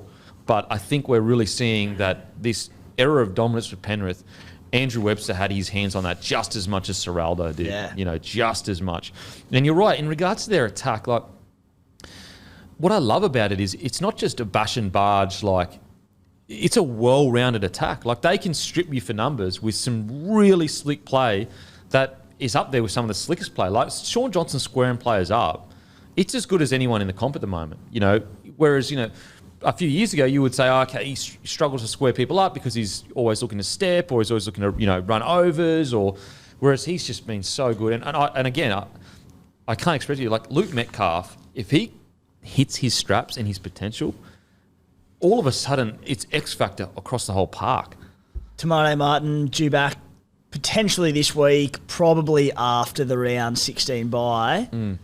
What happens? You're the Warriors guru. I think it's after the bye, and I think Martin takes the spot back. Yeah, I think Tomato Martin. But what I would love to see is Tomato Martin essentially, as the next 18 months progress, he becomes almost the dominant ball player.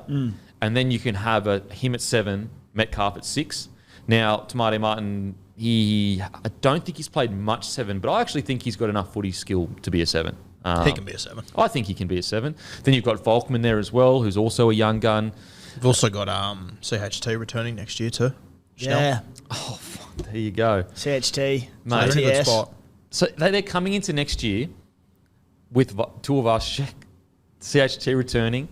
Like, mate. RTS, CHT, AFB, DWZ. CHN? Raiders CN. CNK. CNK? There you go. Hey? When you have a look, like the ladder at the moment, because some teams have had 1 bye, some teams have had 2, some teams have none. I mean, the Panthers currently, they've played 12 games, they've won 8. The Warriors have played 13, they've won 7. But they're not that far off. I mean, like, Honestly, if they've got 7 wins, same as the Sharks and the Storm. Yeah. If they keep this trajectory, like if this truly is a reflection of how good of a coach Webster is, I think that in the next 3 to 4 years, we'll see him in a prelim. Like, if they keep this trajectory, look, they could make a prelim this year. But at the moment, I'd probably have them just, first week of finals.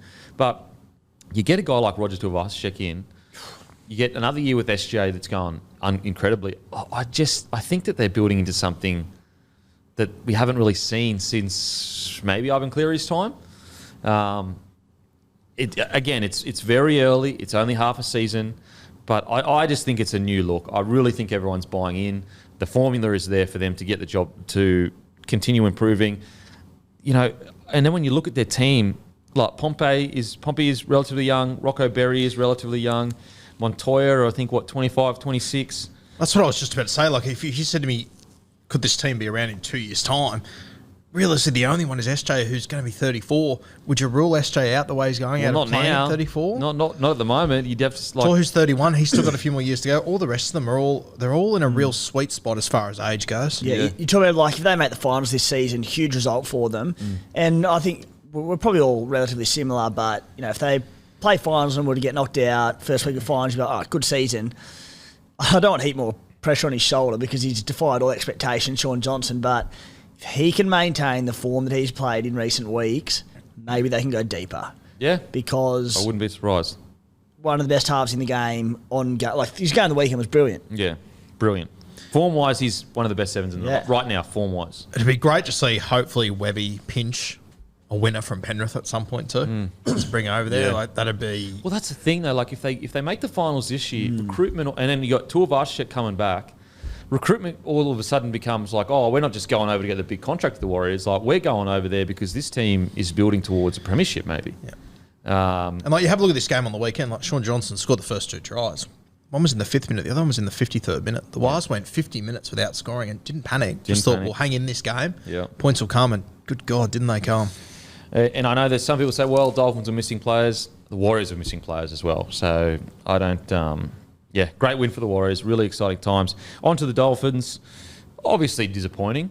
But I think we have to remember where this team come from at the start of the year. They'll bounce back. We know they will. We know they. That's almost like they've built in such a reputation in such a quick amount of time. I have no doubt in my mind that they'll be... If it's not next week, the week after, they'll be back. What we saw on the weekend from the Dolphins is what I expected to see from the Dolphins every weekend. And it took losing their halfback, their fullback, their hooker, and their two best forwards. Yeah. And go all the way over to New Zealand. And go to New Zealand. Yeah. It's insane what they've managed to do. And what I love is that they've built such a strong reputation. A lot of people, let's say this game happened without everything they've done previously, you'd be like, oh, here we go, the nosedive is coming for the club. I don't feel that one bit. Like, I am confident that they'll be back to their gritty best within a couple of weeks. Like, I watched a team on the weekend that's a new franchise without 3 out of 4 of their spine players, and I'll be honest with you, I was disappointed. That's the standard they've set for them. Like, I thought they'd win this game of football. Once you saw the hooker got ruled out, it worried me. But I still thought, you know what, Wayne and these boys, they'll find a way to compete in this. Yeah, it's crazy. Jermaine Asako, seriously, is killing it. Okay, so this game, in a losing game, he had a try, 20 runs, 278 metres, 63 post contact, 9 tackle breaks, 4 line breaks, a line break assist, 2 offloads, 7 tackles, only 1 miss. Made a couple errors here or there, but I mean, I still cannot believe how good he is playing. You know what else really interesting? Like, we've obviously got, you know, the international games starting to grow, and I remember getting to the end of the World Cup last year and going with the Kiwis. It's a very good side. They don't have a goal kicker. All of a sudden, he's emerged now. He's a sharpshooter as well. He's going to come in handy for them heavily. Desperate for a goal kicker. Oh, mate. Boom. Yeah. Asako, arguably form winner in the NRL. And if he wasn't a goal kicker, you would still pick him in this team without a doubt. But he's got that to his bow as well. He's so good. And I'm just so happy to see a guy that he could have been lost to the game. Like, he could have gone back, played Q Cup, not got a club, then said, why am I doing this when I've got to start building a career after footy? I've got to start getting, you know, my trade or going to uni, and I can't risk getting injured at, you know, playing Q Cup or New South Wales Cup to probably the form winger of the competition right now. If the Dolphins came along 2 years later, I genuinely think there's a good chance his career's over. Honestly, I wouldn't argue that hard against it. That's how I don't think you could get a club, and it just shows you that.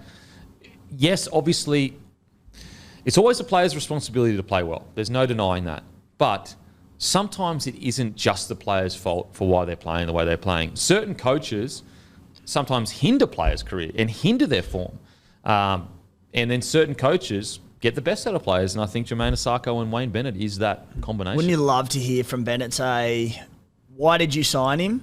What did you see? I mean, we know what he saw. That, like, the bloke, when he's on, he's one of the best wingers in the game, but consistency was always the issue. So, Wayne, what did you see in him? Why did you sign him? Why did you think you could turn him around? How did you turn him around? Yeah. Because he's a good player. Yeah, that's what he give you. Yeah, give you nothing. Thanks, Wayne. Thanks, Wayne. Appreciate it.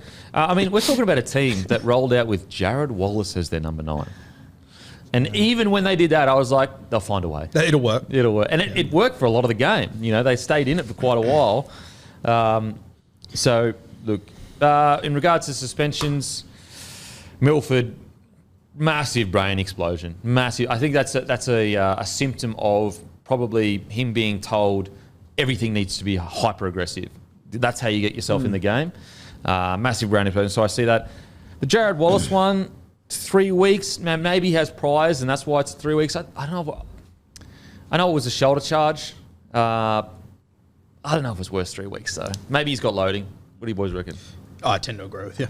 Yeah. Bit tough? Yes, I think so. Definitely. And Milf was so disappointing because similar in, I suppose, some ways, not as intense, but to Sean Johnson, and it's just a bit of a redemption year. He'd come back and he was starting to play some really good footy.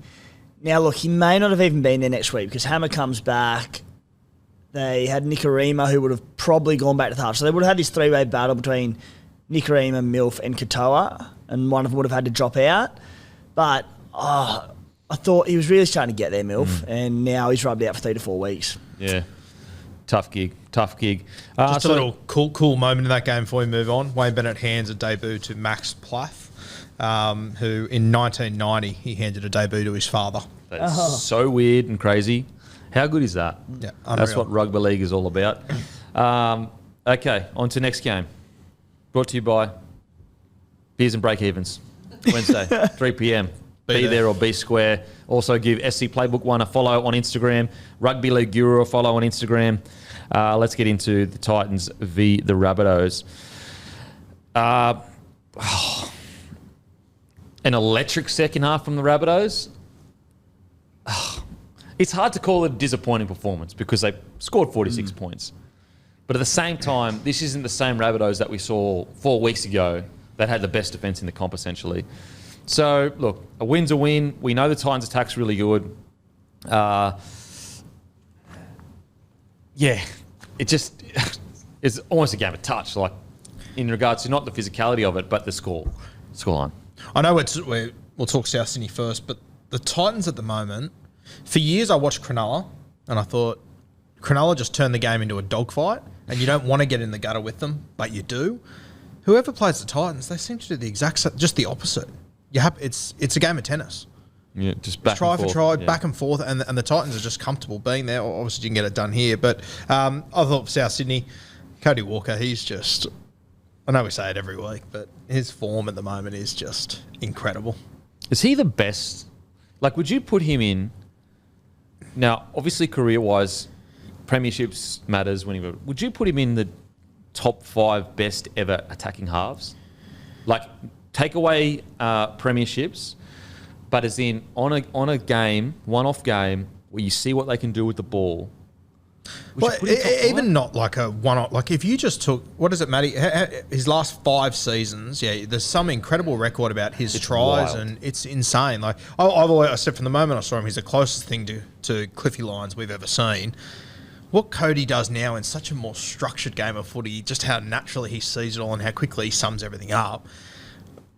Yeah, I think he's right up there with the very best of them. And it's that almost that premiership curse. Like until you win a comp, you never get put in the same kind of, I guess, which areas. Is so rough for him because if they win that grand final, not only is he a premiership winner, in my opinion, he's a Clive Churchill medalist. Yeah.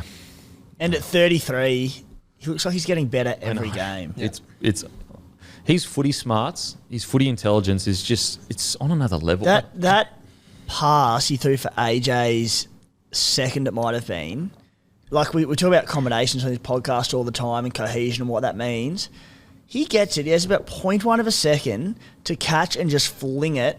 Him and AJ know each other so well. Like, Cody throws that, knowing that AJ will be there, despite doing it sight unseen. AJ knows that even though Cody's got no time, that he will go for that pass and nail it. That was so... The pass execution was so hard to do. Mate, he makes it look so easy. I don't think people are realising how hard it is what he's doing. And he almost never screws it up. It's honestly insane. Oh. I think on his day attacking wise, he's as good as any half that I've personally ever seen. And I think what Tim said there is the thing that stands out for me. How often do you see Cody walk through a pass? You go, he missed the mark. Yeah, like went over the, he just whatever. never gets it and right. I know the first thing, what about the intercept pass in the grand final? It's like, okay, one time. Like, he's had a couple of interceptors. We're not talking about every single pass. We're talking about when you're speaking in generalities, 90% of the time, he nails the hardest passes you can throw. And I know I already said it, but like if they win that grand final, he's a premiership winner, Clive Churchill medalist.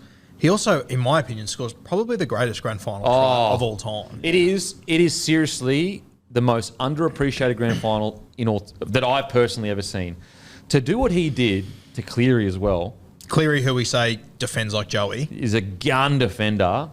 It was that's in a grand final. The individual brilliance to do that. Oh man, you got to remember with Cody too. Like he made his first. He came into first grade when he was 26, 27. Like he missed 8 years of key development for a half. You think I'd get that sorted, wouldn't you?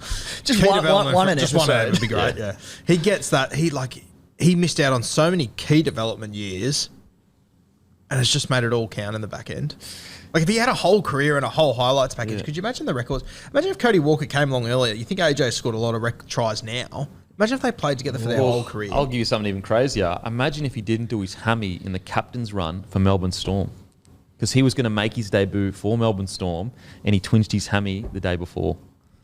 So he would have been at the Melbourne Storm. This crazy system at 2013, around that time, and he would have been there 6. What did he do? Did he go Titans, Melbourne? Titans, Melbourne, yeah. Because he was also in the Penrith system at one point. He played for really? Windsor, I'm pretty sure, for a season or two. So where was Munster? He would have been fullback. So he was fullback at the time? No. So Munster hadn't even debuted yet. Munster He hadn't was a played while. yet. He was still playing for the Capras. Yeah. Okay. And so Munster came in. Munster would have come in because he played, 1 year at 6, Munster did, and then Billy retired. Anyway, they would have made it work. Yeah. Munster could have played centre, seriously. Yeah. But imagine that. 2014, he was in Melbourne. So 2014, he could have debuted for Melbourne. Then it would have been Smith, Cronk, Walker, Slater. Fuck. Good. Dear God. Dear God. So just on those Walker things from before, we've said this before, but I got another one after. So he's played, this is in the last 5 years, 112 games, 64 tries, 110 try assists. So in 112 games, that's 174 try involvements. Now, we spoke about that before. What hasn't gone spoken about anywhere, really? He's on 90 tries for the Rabbitohs. He's a 5'8". He's going to finish his career as the 4th highest try scorer in Rabbitohs history. Wow. And that's 100. Well, it's actually a 5-year history. But some people think it's a 100-year history. Some weird tinfoil hat people think that it's a 100-year history. So anyway. Just to add on to that Melbourne chat of the guys they just missed. I think it's quite often forgotten in rugby league too. 2009, James Maloney was in that system. And they can pick him, can't they? And then he moves to the Warriors, and then Warriors, Roosters, Cronulla, 3 grand finals 3 grand final appearances in 3 clubs. Okay, you know who? He's stuck behind. Obviously, one of the best outside backs we've ever seen. But geez, Taff comes in and does a job, doesn't he? He has 2 try assists, 117 metres, 2 tackle breaks, a line break assist, and I get that. It's very hard to come into that spot because you've got the game's biggest superstar sitting there. But Taff is so important to squads to be able to bring someone in and go, oh, we can actually still put on 46 points. Like that is scary stuff. That's premiership winning kind of squads that you can bring. I mean, they went all the grand final with Taff at the fullback. So I wonder how long, will he always play that role in the squad, or will he be, picked up by another club? It's going to be interesting. Outside of that, I thought Totola obviously was outstanding. Keon Kolamatangi, geez, he's consistent. I'm trying to think of a bad game he's had in the last 12 months or so. Might be 1 or 2. Outside of that, gets through a bunch of work, always quality touches, has really balanced out when to throw the big pass and when not to throw the big pass. And when the edge plays are so smooth, a huge reason is for the timing of the back row run. If your back row isn't a good line runner, you aren't going to be good with your plays on the edge there. I mean, you look at the Sharkies with Nikora. The reason why it's so damaging is because he runs that line so hard, you have to stop on him. Who else stood out for you boys? Well, just on the 2 guys you just mentioned there, one, Blake Taff, how he's playing fullback and he's so good at having the squad. 2019, he won a comp in New South Wales Cup at halfback. Far out. For him to make that transition, he's always been able to play both, but to have a guy like that in your squad, so impressive. And Keon, I love everything about him. He is such a good footballer. And I remember, I think it was the Roosters game last year, you played him early in the season, Matty, and he got shown up that night. Missed a number of tackles. It was a real hole, and you could tell after that. I felt like he really took it upon himself to work on his defence, and I haven't seen a game like that since from him. Anyone stand out for you, Timmy? Anyone else? Isaiah Tass. He's playing some unbelievable footy. I know. And he's he's a ball running centre in the sense that the strongest part of his game is not necessarily his nimble hands and passing and tip-ons. Big, strong ball runner, plenty of speed about him, but he's started his passing going as well. Yeah. Come in, obviously, new combinations on that left edge, but what he's starting to do now with Cody Walker, with Alex Johnston, he's only going to get better. I think he's had a massive year. Now, onto the Titans. We've already kind of spoken about it, I think, before, but Moe Fotuaika, he's just unlucky that the Queensland pack are all in form because, geez, I'm sure he's on the conversations for getting a Queensland run. Well, we sort of spoke about this morning that Jai Arrow's obviously out. I think we all sort of said Corey Horsburgh's probably the obvious one. He's got to come into... I know he probably doesn't fit the exact sort of body type you want to replace Jai Arrow, but he'd have to be in the conversation. Well, okay, the only reason is just because then you've got 3 massive bodies on the bench. You know, you've got... Let's say they start with Tino and Cotter again. You've got Tino, Collins, and Moe, and then Harry Grant. So you're basically carrying 3 front rowers. It sucks when you're not getting picked for it. Like, you're playing well enough, but just body shape is the only thing holding you back compared to other guys. But he's playing so much better now than when he played Origin. Yeah, and also when we lost by that record margin, he was the only forward that actually gave it to you. He was outstanding for Queensland. I got to the end of that series and thought, okay, the Titans have got themselves a top 5 front row in rugby league. Then he had a bit of a quiet year. And then he's come back. But even when he has come back, because of some of the other guys in this squad, I can't believe he's not getting spoken about more. Yeah, true. What about Tino's not? Comes back, 60 minutes, a try, 160 metres, 70 post-contact, 2 tackle breaks, a line break, 2 offloads, 34 tackles, only 1 miss. Jeez. Just for a big man, he's so durable. Him and Haas, you just don't see men that big, that durable. Like even a guy like Nelson Sofa-Solomona, usually, does he play around the 40-minute mark? Guys like Haas and Tino, they're playing like 60, 70 minutes each week. Craziness. Wouldn't it just be a fantastic story if Tino manages to win a comp with the Titans?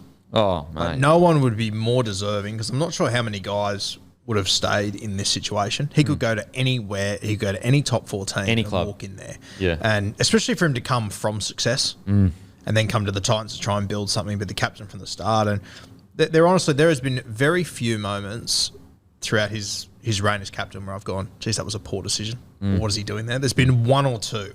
Yeah, it might be like a over-aggression. There was like a short kickoff or something a couple of years ago that made no sense to me. I think it was last year or something. Or like give a penalty away or something like that. But other than that, there's just been no red flags at all. Who do you like in the Titans, Timmy? Yeah, just the team as a general, I think it's really promising signs for them that they can lose arguably their 3 focal points of their attack in Dave Fafita, Kieran Four and AJ Brimson, and up against the Bunnies, who's had some of the best defence in the competition this season, still put 28 points on. So really encouraging signs for them. I mean, Fafita played 30-odd minutes, but pretty well all their points came when he was off the field. So really promising. I don't see the need. We all love Jaden Campbell on this panel, but him playing at 5'8", like you're a side that has had defensive issues for years, and then I know they've got players out, but you move him into your halves. Kaloa Matangi steamrolled him 10 minutes into the game for a try. You know you've got points in you. I don't see why he's playing in the front line at all. Just keep him at fullback. Totally agree. If anyone's going to be 6 long term, it's got to be Brimo. Because the Titans, and I know they're going into this season, they recruited about defence, they got more defences coaches in, I get all that. But when it does really exemplify what the Titans have been about the last few years. It's like this idea that it's just attack. Yeah. Like, let's get Campbell at 6 because he's going to get a hand on the ball. He's going to break teams apart. And for sure, there's no denying that. But attack is not their problem. So, great, you just put 28 points on and still got done 13 plus. Yeah, so it's like, it should have been, you'd almost rather put a wide running forward that's the best defender in your team there and just give Campbell the ball at 6 and attacking. Yeah. I don't understand this need to move 1 to 6s unless you've got a situation like Brimo and Campbell that I think Brimo can play 6. He's big enough. Yeah. You can do the same thing. Like what's the best part of Campbell's game? It's his attack. You can give the exact same ball to him from fullback in attack as you can if he's 6. What's the negative about him? He's a smaller body. So why would you put him in the front line? It doesn't make any sense. Now, look, maybe it is to give the younger fella, what was his name? Kinini? Yeah, maybe it's to give him a crack, but at the same time, it's like, guys, you have depth in the fullback. Like, Is Toby Sexton available at the moment? Or is he hurt? Not sure. Like, I'll have a look. But Once again, even if you give Kinney an opportunity, the last thing you need is another good fullback to line up. I would have rather had put like a really good wide running forward defender there at 6, and then just say Campbell in attack. You're getting in 6. So who else I'm surprised? And you know what? I understand he's got some defensive problems, but so does so many guys in that team anyway. Brian Kelly. I'm surprised he's not on the side. He's a gun. Yeah. When he gets cracking, like he's as good as any centre. When he comes through he's taken it to some of the best centres in the game. I know. It's interesting. He would be a classic if you're preparing that week and you're a centre and you know you're marking him, you're going, shit. No one's going to talk about it, but he is going to absolutely brain me this week. Sexton played Q Cup. What? Well, like, why isn't Sexton getting picked? He played fantastic when he... Yeah. That's a poor call. Killed it, got injured. Like, I don't know. That's a poor call. It wasn't like his first week back or anything. He's Played round 10, 11, 12. Yeah, 10, 11, 12. I mean, even if it was his first week back. Yeah, but if it was, you could understand it more. But Yeah. if he's 3 games deep... His first game back from injury. This was 3 weeks ago. Try assist, line break, 3 tackle breaks. 2 weeks ago, 2 weeks ago, had a try assist, 3 tackle breaks. On the weekend, scored a try, had a line break, 3 tackle breaks. That's a poor call. That's a real... unless there's more to it, unless there's off-field stuff going on, that's a really bad call in my opinion. I hope he goes somewhere else, Sexton. The fact, like, why not play Tanner and Sexton? They could be long-term partners if they get cracking. Anyway. I'd love to see him at the Raiders next year. Yeah, for sure. If we can't get a run up there, we need a half. So Yeah, for sure. Okay, now, some store shout-outs. He's What? not doing that badly. Come on. Store shout-outs. Plainland Tavern, best bloke supporter in the Lockyer Valley. Say g'day to Grant and Craig when you grab a case of bloke lager. Saltwater Creek, Big Legends Born opposite Movie World on the Goldie. Big Legends Barn, Born. Big Legends Barn opposite Movie World on the Gold Coast. All celebrations in Townsville. Every celebration's in Townsville. Stock Bloke Beer. Bowl Barn has all your bloke needs up north with lager and midi. Hawker Drive-Thru. Liquor Legends Canberra. Get your bloke lager. Look at me. I'm wearing Croker's headgear, wearing his shirt. We're all about Canberra. me and Guru might drop in there Friday Arvo. Surely. Get your bloke lager from Johnny and Hef in Belconnen. N17 Burger Co. Pop into Best Sports Bar in Port Douglas. Nick and Dan always pouring bloke lager on tap. Bottle Mart Bracken Ridge. Go in and see Jaeger. He will he will look after you. X Golf and Nogra. Drink bloke. Play golf. That's the dream, isn't it? Redcliffe Leagues Club. Home of the Dolphins. Stocks bloke, that's Redcliffe Leagues Club, and Broncos Leagues Club stocks blokes. Head to Alfie's Bar, that's where it will be, and the Normby Hotel now stocking bloke. Many good times there. Let's get into Broncos v the Sharks. I love this game. I love this game so much because it wasn't necessarily our best attacking game, but defensively we were absolutely outstanding. To do that against arguably the best attacking side in the comp, if not the best, one of the best, I thought was incredible. And I truly believe now, and I've been saying it all year, I'm unsure, I actually think that we can win the comp this year. Now, I'm not saying we will win the comp, but I think that we're a genuine premiership threat. I think it's official. I think that really sealed it for me when you add on the performance against Penrith, when you add on against performance against Melbourne as well. I think that we're only going to get better and better as the year goes on. Hopefully, fingers crossed, touch wood. Genuine premiership contenders, in my opinion. There was a moment in this game, 28th minute, Pat Carrigan and Payne Haas walked off the field at the same time, and I thought, this will be interesting. Didn't drop off at all, Brisbane. If anything, it almost felt like you went to another level. It was like your young guys went, okay, this is a challenge for us. Going up against the Sharks, who, I think their squad is tremendous. Cronulla in Brisbane with, you have 4 backing up from Origin, 1 missing, Selwyn, the rest of them backed up. I thought this was such a good win for you guys. And that moment where your 2 alphas went off the field and everyone just went to another level, unreal. So good. What do you reckon, Timmy?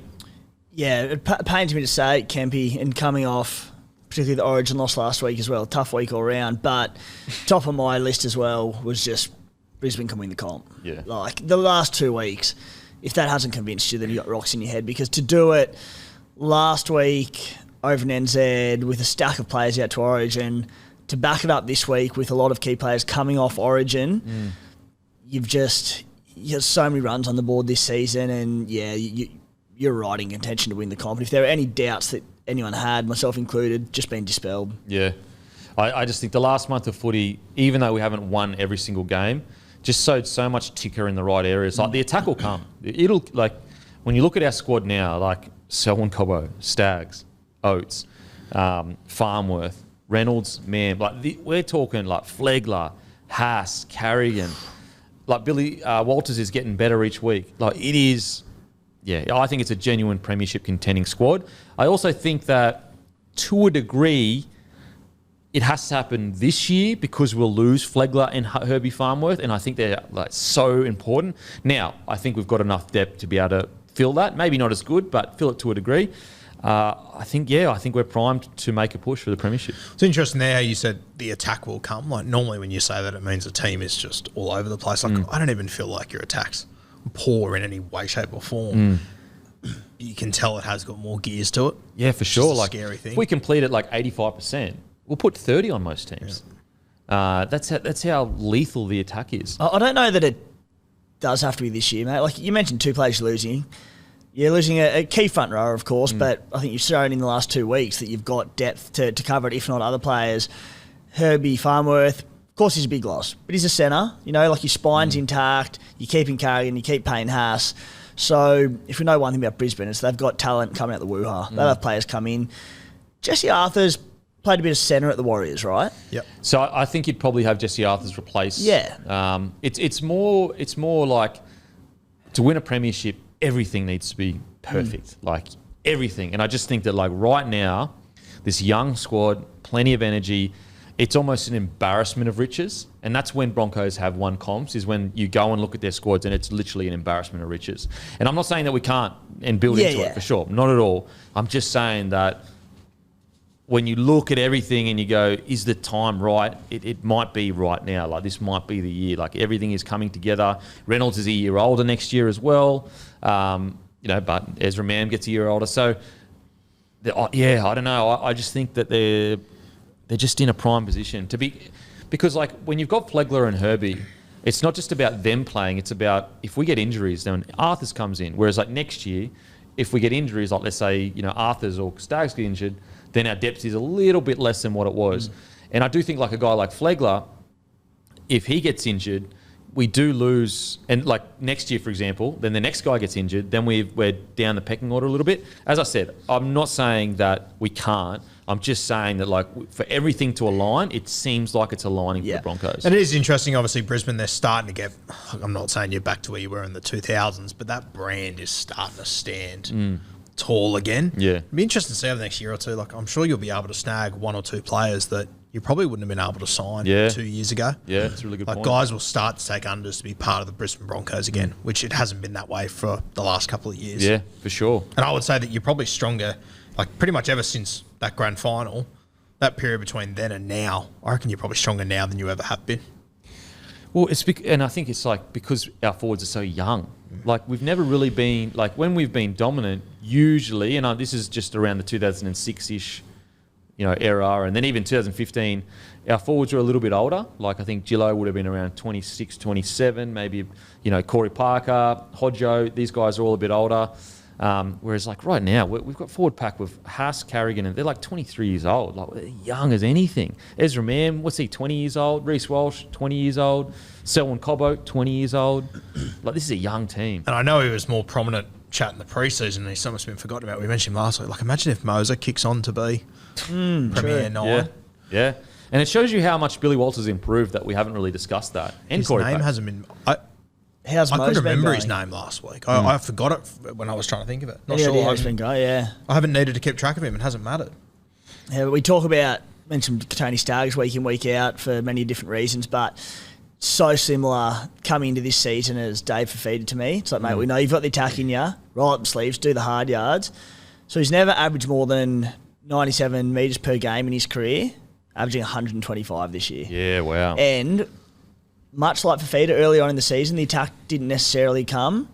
He's just starting to, he was running through brick walls on the weekend. Oh, mate. Holy crap, they couldn't tackle him. Like literally, and he just like the want to get into contact. Like he was angry, and I love that. First run of the game, he took it off the kickoff and just Oh, yeah. pinned Oh, it yes. straight at them, and you're like, oh, he's on. 100%. Yeah, 222 metres. Yeah, he killed it in attack. I still think defensively that right edge for Broncos is a little bit suspect, but attacking wise, like just Staggs was a beast. He was marked up against Talakai.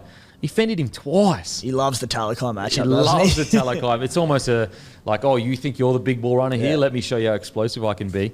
He sat him on his arse with one run. Mate, he was so good, Staggs. And I think it's pissed him off that he's not getting even talked about in Origin chat this year. So he's been really good. You have a look at his last 6 games. He's had less than 19 touches in one of those games, and in that game he had 15. That's so good. Now, a year ago, we would have been begging for him to average 15 touches. Oh, mate. A game. We were begging for him. Yeah. We were begging for him. And that's his low at the moment. Yeah.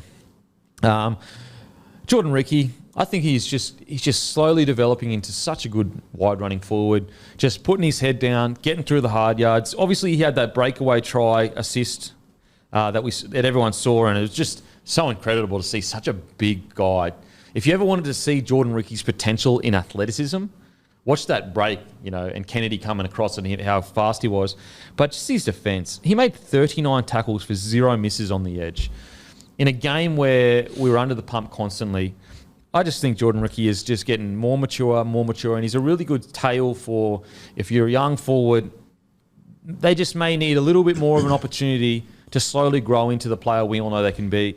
And I think he's slowly doing that. I really do. Maturity is the key word you kept repeating there. It's exactly how I would describe it. And it's not, you can't tell maturity through stats. It's just the eye test with him. Even just his body language, I think, has improved out of sight. Massively. He wants to get involved in the game. He understands that, like, if he makes an error, he'll pick he won't just drop his lip and not play. Like, not to say not play, but he's always in the game now. Yeah. He's always in the game. He's looking to make an impact, and that's the Ricky that everyone saw coming through the grades. So really exciting for Ricky. And as I said all year long, he may not have the 2 try assists, the 10 tackle breaks. That stuff will come. That stuff will come. It's all the nitty gritty stuff that I think he's really rounding his game out. Blake Moser, 11 games for South Logan this season. Played every game, averaging about 50 to 55 minutes. What's he had? 1-8, lost 1. That doesn't add up. 5 tries, 5 try assists. He's had 4 tries in his last 3 weeks. Yeah. So solid enough, durable. So yeah, going all right. And defending at 94%. Ooh, that's good to hear. Who else was going to give a rap? Oh, Brendan Piacora. I thought we really saw, like, this is why this kid has so much raps. Really interesting that Catewell got moved into the middle. Yes. Piacora. So I think that they may be slowly moving Capewell into a middle forward and Piacora. I mean, look, it's one game. Yeah. But I think they might be making space for Piacora. I think we've mentioned it before, but I remember at our Rockhampton live show when we had Jarrod with us, and remember we said to him on stage, of all these young Broncos guys, who's the one you're most excited about? He said Piacora in a heartbeat. He didn't even think twice about it. He said it over Reece Walsh as well. Yeah. Like, and when we questioned him, he didn't back down from it at all. Yeah. Yep.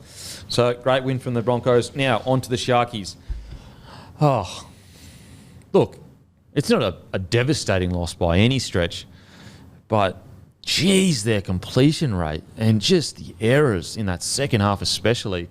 When they get going, they're so good. Like, they are so good. But to have 53% possession and still lose 20-12, their completion rate and their defence just got to get sorted, and sorted soon, in my opinion.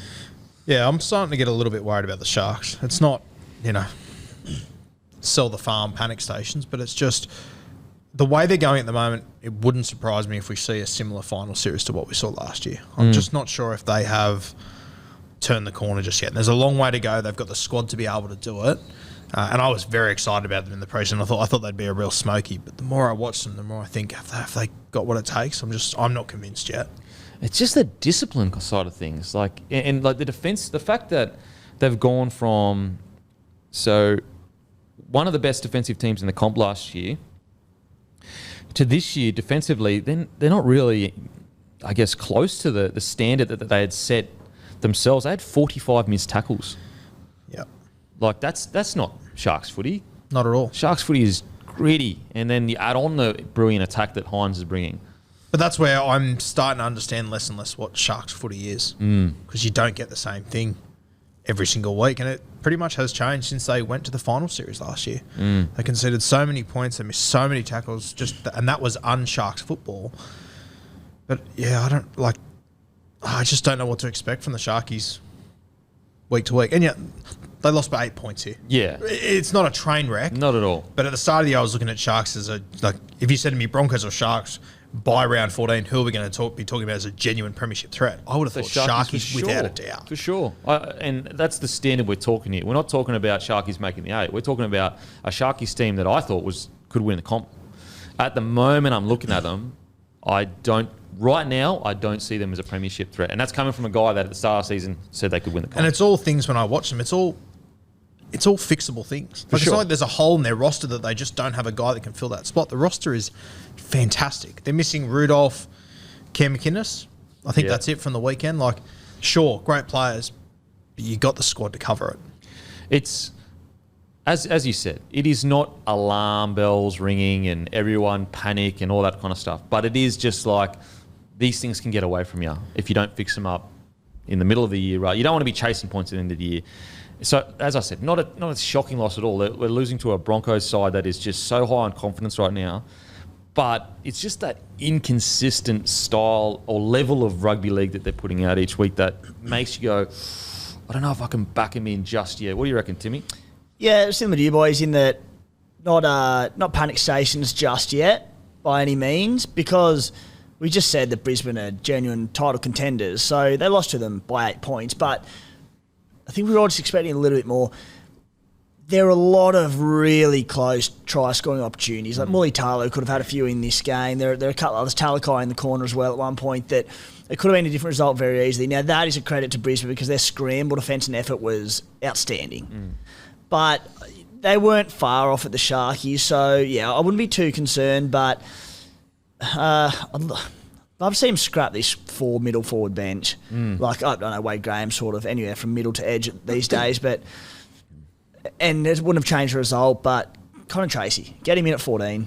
Yeah. Three middles on I the don't mind bench. that shout. And like I understand, they've got Britton Nickera who can shift out and play centre. They've got quite a Do you versatile reckon they were pack. trying to combat the big Broncos But they do it forward all pack? the time. Yeah. They like, I feel like Craig Fitzgibbons' preference is to always have this 4-4 bench. Occasionally Trindle will be there, or occasionally Tracy, but I just think they're missing a trick with Connor Tracy. We've all agreed is, and again, not the reason that they lost this game, but get Tracy on it at 14.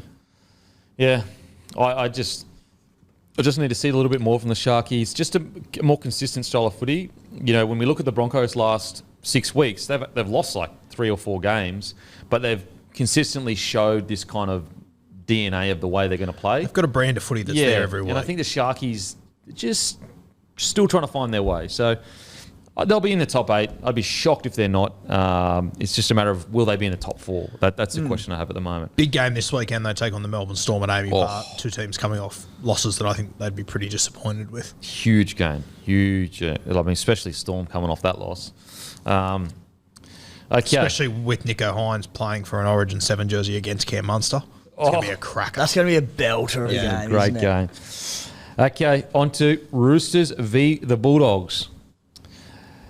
Oh, man. Look, I'm going to sound like an idiot here, but I do that every week, so it doesn't matter. I actually take more positives for the Bulldogs out of this than I do the Roosters. I don't think you're an idiot. I think you're spot on. Like the Roosters, yeah, you won. Great win. And it's good to slowly build back towards the team that we all know you can be. But I'm just not convinced, unfortunately. Their defence is nowhere near what we know the Roosters. Like the Roosters are known for their defence, and it's just not the same. What problems did the Roosters solve this weekend? Yeah, I don't know. I really don't know. Like without Tedesco, they don't win the game. And like that's obvious. Like without Cleary or without, but like that was genuinely all their points except for maybe one came off Tedesco. So the one guy that I did really like, and I've been saying it for a while, Jake Turpin at hooker. It's great. Got through a bunch of work, 50 tackles. I genuinely think there's going to get to a point where there's a tough conversation there at the Roosters. I think he should be the hooker playing more minutes. Yeah, and you bring Cheese on for 20-minute bursts and maybe through the middle somewhere, or if Victor Radley is out, you put him at 13 maybe for stints. Yeah, so it feels super harsh because, as I said, they got the job done, but it just, Suaalii, relatively quiet. Billy Smith, he had a couple of games when he come in, but he has plenty of ticker. It's going to take some time for him to get that match fitness under his belt. I think picking Corey Allen at centre wasn't the play. I think Canterbury picked that out pretty early, and Josh Adokar gave them a bath down that edge. And once again, I think Drew Hutchinson, was he on the bench or was he in the? He was the 18th man. I know we speak about it all the time. I hate this Joey Manu at 5'8" play. Yeah. Pick Hutcho, move Manu out there. You solve a defensive issue, and you help your attack. Who's a better player, Manu or Hutcho? Hutcho. It's Manu. But who stifles the attack on that edge? Manu. We spoke about him for ages, simplifying things, and I think you're right, Guru. I think the idea of Turpin at 9 and at least while Sammy Walker's out, Joey Hutchinson in the halves. I know it didn't go great for them the week prior for the Roosters, but... And then, one thing I did take is that we've been sitting here talking about the Roosters having too many attacking weapons this season, and we have said at times, do you think Teddy's overplaying his hand a little bit? We saw him probably do that in Origin, and he admitted to it post-game, as you alluded to before, Kempy. Teddy takes his foot off the pedal a little bit and injects himself at better times. You simplify the attack with Turpin at 9, who's just going to give good, early, crisp service and not take off and dart too much. I think there's legs in it. Manu back to centre. There's signs, but even Suaalii, who we've been banging on about, you mentioned Corey Allen probably not being the option at centre, but Suaalii and him sort of interchanged a little bit between centre and wing. I thought Suaalii on the wing did look a lot better. Yeah. He looked better on the wing. It's just Corey Allen did him no favours, realistically. And I looked at this Roosters bench pre-game and went, Angus, Lodge, Nathan Brown, how good's this? None of them played more than 30 minutes. Yeah. I like Brown coming off the bench. I thought he had one shocking drop ball there, had a bit of a look, but just got the aggression. His ball playing's really good. He stood out for me a little bit, actually, Brownie. I think they need to use Angus Crichton more. I don't know if there's more to him playing lesser minutes or whatever, and Egan's doing okay on the left edge, but I can't believe Angus Crichton's not starting on that edge. Surely it's time. He's been eased back in. Yeah, the Roosters, as you said, they've still kind of got the same questions before, and it gets even harder because I think Suaalii has got 3 weeks for that raised knee to Marnie. 3 weeks. I'm pretty sure he got suspended for 3 weeks. Is that definite? That's 100%. It's because it's his third offence, so I've been warned about on that.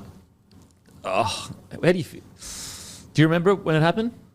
I don't. They didn't put much attention on it. The commentators didn't really speak. It was when about Marnie. It's when Marnie went off. When Marnie got his head knocked. Oh, right. And Marnie had his head on the wrong side, so it's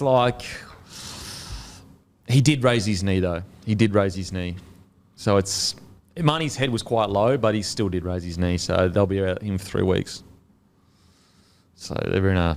That might force Manu back to centre. Surely it forces Manu back to centre. Surely. Drew Hutchinson 6, or even 7. Probably 6. Jeez. Yeah, right. I think Sam Walker is still in a brace. He's a few weeks away still. Yeah. Okay, on to the doggies. Look, it's kind of going to be a repeat what we've said all year, but I just think be patient, guys. There's a really good young side here. It's going to take a couple of years. I think they did really well to stay in the match. There was actually a period there where I thought they were going to win it.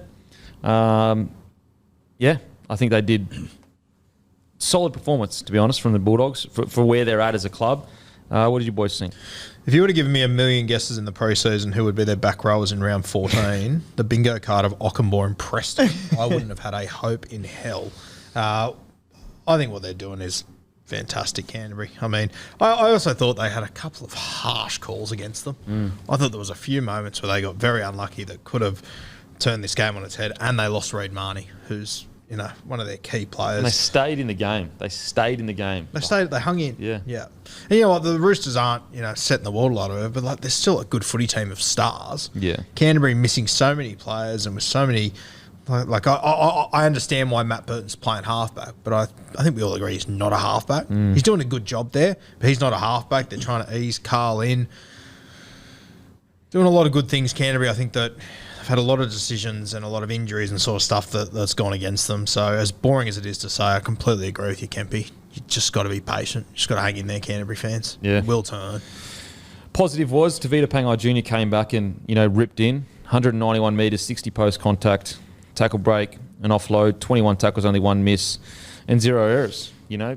That's great signs for the club that one of their most expensive players and game breakers is coming back in that mind frame from Origin. Like, he didn't come back and shirk any duties. He came back and ripped and teared. There's 2 forwards ever that could have scored that try, him and Dave Taylor. No one else. It was exclusively those 2. Crazy pickup. The Fox with 2 tries. Again, 2 Origin players coming back and playing well. So, congratulations to Caleb Rajab making his debut. I loved the early shifts out of their own half for Fox. Dare I say it, like Origin 2021 Blues early shifts. So simple. Yeah. Just 2 block plays. One of them, Jacob Preston, ran the sweep, and they just caught the Roosters off guard. Terrific coaching. Yeah. As we keep saying, one of the quickest plays in the comp, Fox, you give him an inch, gone away, try. Yeah. And they got them twice off it. Great coaching, great footy.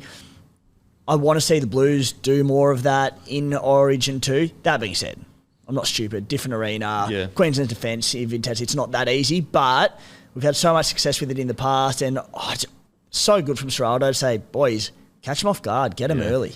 Yep. They did it comfortably as well when they did it. And when it all comes together, like all the other parts of their game, they're going to be so hard to defend because it just spreads your line apart. It makes your spacing in the middle terrible because you've got to worry about the big spread. You're making the defenders work, going side to side. Like if you pull it off and you're effective with it, they're buggered. Yeah.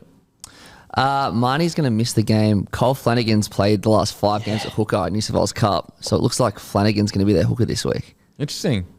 And according to, obviously I just got stats in front of me. He's played 5 games at hooker, 6 try assists, and he's averaging 40 tackles a game. Jeez. Good on him. That's mad.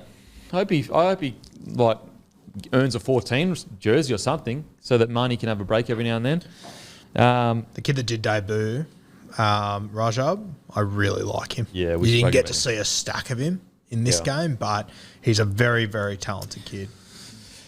Okay, on to Cowboys versus the Storm.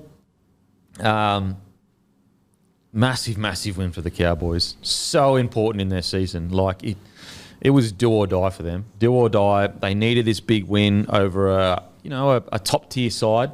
Storm aren't at the heights that we've seen in yesteryear, but they're definitely still a top tier side.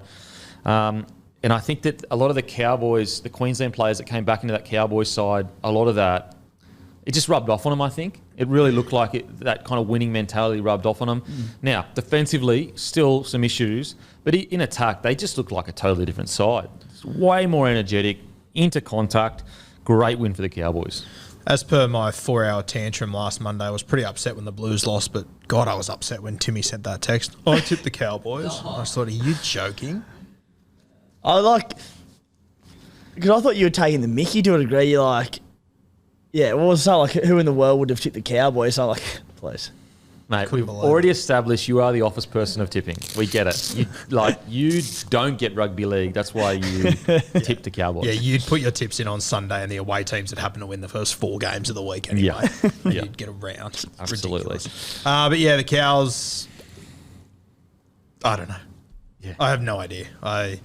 Shout out to Val Holmes. I know we mentioned him in Team of the Week. I thought he was tremendous. The way that he runs, you can talk more about it. You move slightly faster than I do, but just his balance and the way that he moves.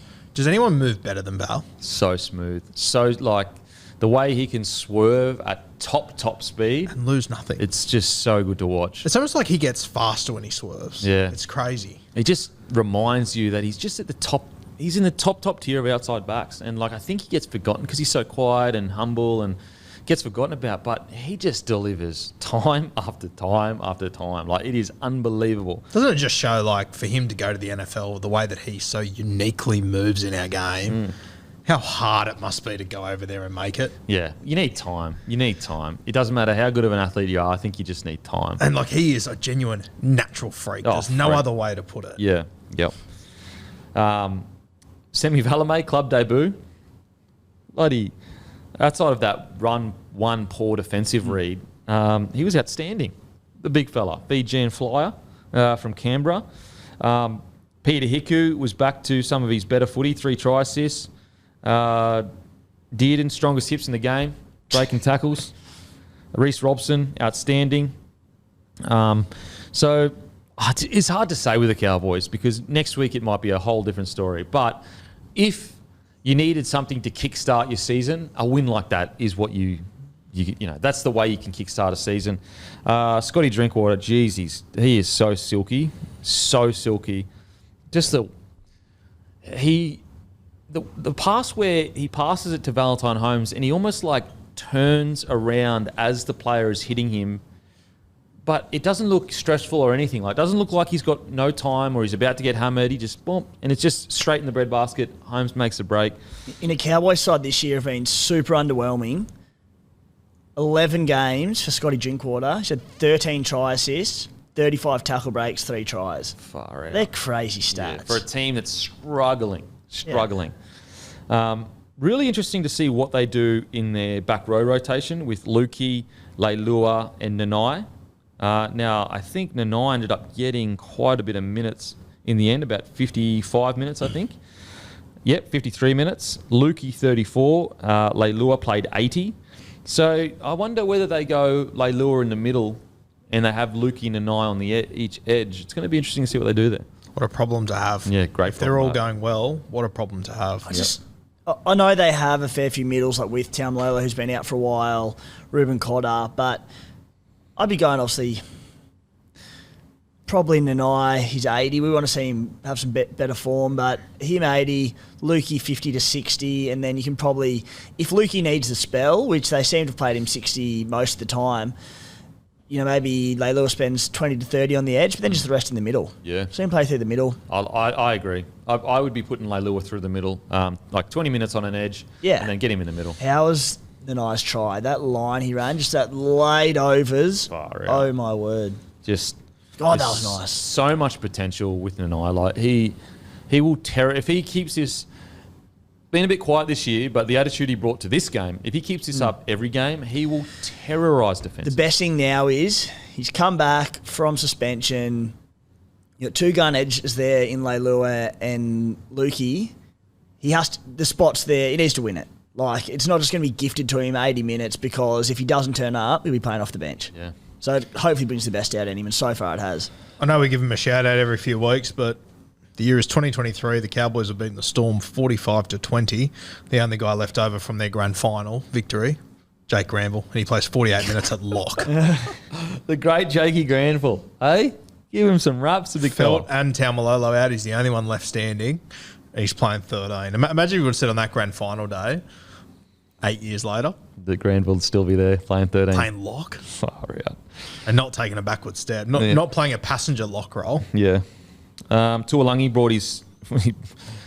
I mean, he's been relatively quiet this year. Brings his club form, his origin form back into club. So that's the positive I see for the Cowboys, is that the Queenslanders in their squad and potentially Reece Robson. I mean, I think that Reece Robson should be in the convo. Now, I'd probably pick Cookie, but I don't think Robson's as far away from origin as some may think.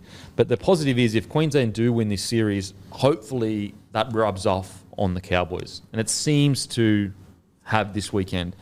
Now, onto the Storm. I mean, there's not really... I don't have much to say with the Storm because I think that the problems have been pretty evident for at least 2 years now. Their forward pack just doesn't seem to have the same impact as yesteryear. Munster was relatively quiet for how good we know Munster can be. I'm just not seeing the same energy that I usually see from a Storm. That same almost an arrogance, the way they used to play. Like, they were just so clinical, so disciplined, and I'm just not really seeing. Although I'm pretty sure they've got one of the best completion rates in the game. Just that execution is just not at the level that we know Storm can be at. What do you boys reckon? Yeah, I think you sort of summed it up well there, mate. Geez, for a Melbourne Storm side to concede 45 points, it's just unheard of. I think it's the second biggest loss they've ever had. Like, I was just trying to have a look and find it. Yeah, I was, but I was actually I was sitting there watching that game, sort of going, geez, if a Craig Bellamy side concedes 50, this is going to be a remember where you were moment. Yeah. I was almost sort of looking forward to just seeing it happen, to see how. I would love for all the chat to be this week, telling Cam Munster, hey, you conceded 50, you can't win a comp now. I would just love to see his reaction. Almost like written in the stars that he would win a comp. Like I almost wanted to see it happen for that reason. If they do get beaten by 50, they will win the comp because this Munster will do something mental. But even just like not little things, big things like possession, 57% possession to the Cowboys. Time in possession, 28 minutes compared to 21 minutes. Like the Cowboys just controlled the game, and that's what you usually say about the Storm. They come out and dictate the way the game is played, but they just don't seem to have that same dominance. What do you reckon, Timmy? Yeah, like you mentioned that we'd seen a few lingering issues or recurring issues week on week at the Storm, and one that I have spoken about a bit has been how important Justin Olam has been to their yardage, coming out of their own end and just getting them on the front foot because they've got a pretty small back three. And we saw Olam go off injured after 36 minutes, just after he'd scored a try. At that time, I think it was Cows were up 3 tries to 2. Olam at the time, after 36 minutes, had 70 run metres, so pretty solid. And then they got blown away after that. Now, I'm not saying Olam was obviously purely single-handedly responsible for that and his impact on the game, but it just left their back three and their metres coming out there and then so short. Now, to their credit, like Warbrick stood up and ran 157 metres, Xavier Coates 130, much better than prior weeks. Like Nick Meaney, who we all agree has had a brilliant season, he ran for 70 metres at fullback. So I just think that loss of Olam highlighted how important he is to the back five. Yeah, and Meaney's had a great year, but like 10 runs, like whether that's him not getting the ball, but still, surely you can get more than 10 runs as a fullback. Yeah.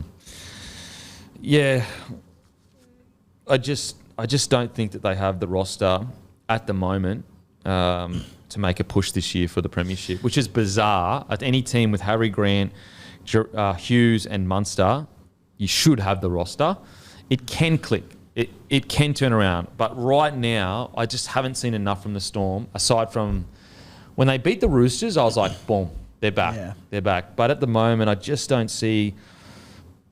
I just think they miss Pappenhausen so much. It's like mind-blowing how much they miss him. They miss Pappenhausen so much, but they're just like at least one good middle forward away, because as much as they miss Pappenhausen, they've got Jerome Hughes there, Cam Munster, Meaney's been great, Harry Grant. There's plenty of points in that spine.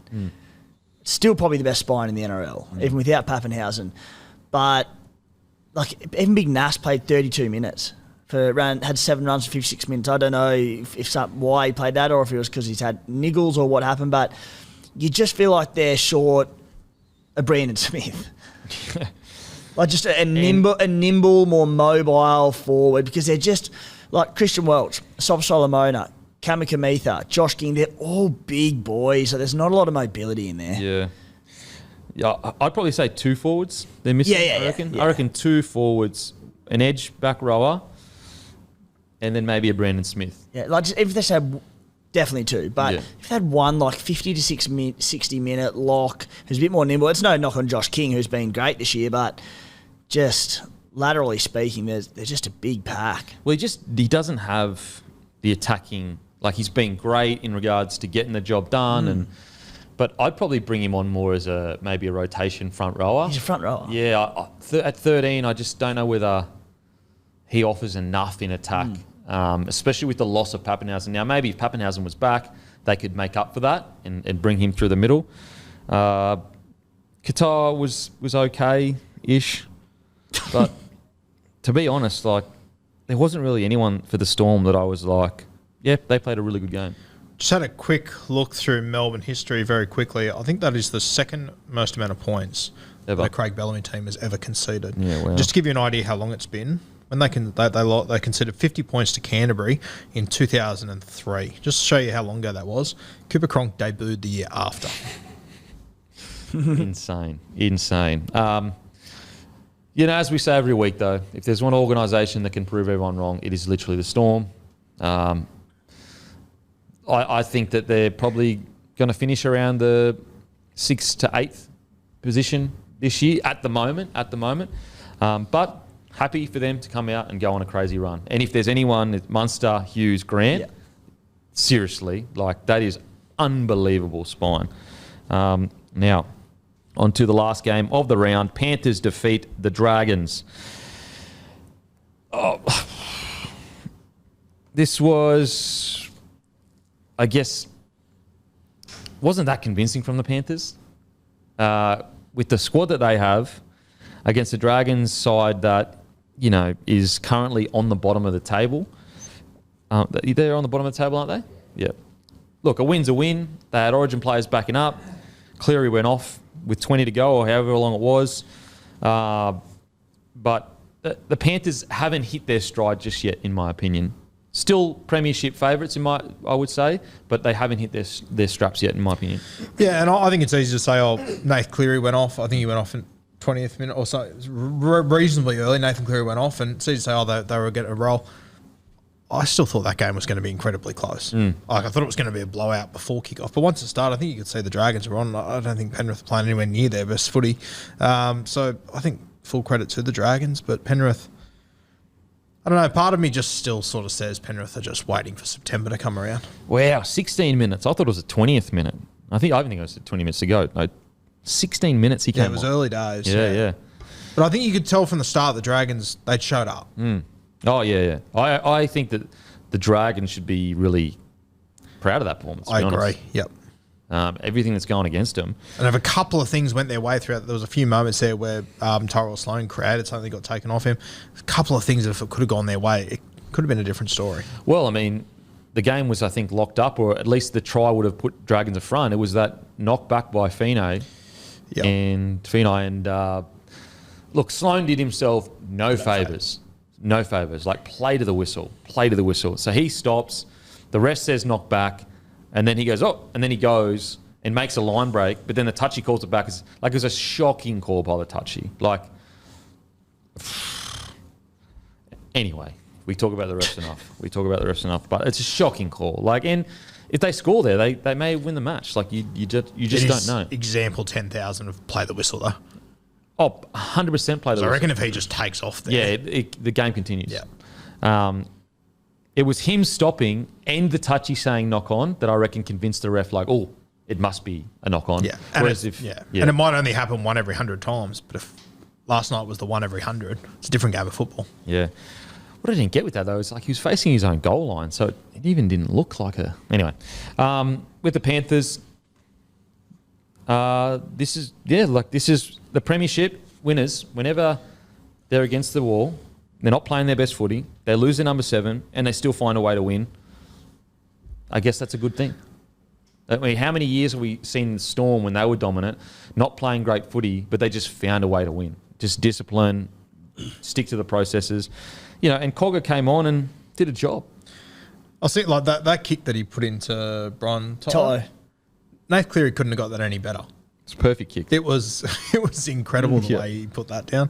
Right on half time too, they were actually trailing. Yeah. So it's an important try assist. I thought Isaac Tunga, his first game back, I speak about it a lot, but I just love that little kicking game he's got. He doesn't do it all that much, but very rarely does he get it wrong. Yeah. And to be going that way and put it off your right foot into that, the angle he was on and everything, he's a freak at that. Timmy, who'd you like? Panthers, Brian Toto, just every single game. I can't remember a winger who's made more line breaks off kick returns, just busting through the line, or not even off kick returns, just coming out of your own end, set defensive line, he just pins him and busts through. Yeah, so good. But despite the sadness that the Cleary injury brings me, does excite me to see this become obviously Jerome Luai's team, especially in a time where even last year where Cleary missed a few at the end and there was Api Coruscant sort of calling a few shots from dummy half. But off the back of what we saw from Luai at the World Cup with Samoa and how dominant he was as a 7, I can't wait to see Luai stand up in the next 4 to 6 weeks. whether he loses his Origin jumper or not, like there'll be more fire in the belly. So I'm really excited to see what he can bring. Yeah, totally agree. I thought Isaiah Yeo worked his absolute arse off. Jeez, he gets through some work. 160. I know we touched on it before. 160 minutes in the middle in 4 days. It's amazing, and both games like 40 plus tackles and 100 plus meters. It is just amazing how much ticker he has. So look, good win by the Panthers. They got the job done. They lost their 7. They still went on with it. So good win. Dragons, really disappointing, obviously, but with everything the club's going through, sitting on the bottom of the table, to go to Penrith's home ground and take it to the death, I think that's a win for the club. I really do. Boys, I think you're really underplaying what the Drags did. As you said, bottom of the table, going through a lot of grief off field. It's a pretty tumultuous period for them. They went out as rank outsiders against Penrith at home. This is Penrith who, just about for the first time this season, they were full strength. Had everyone back. Isaac Tungo came back in at centre.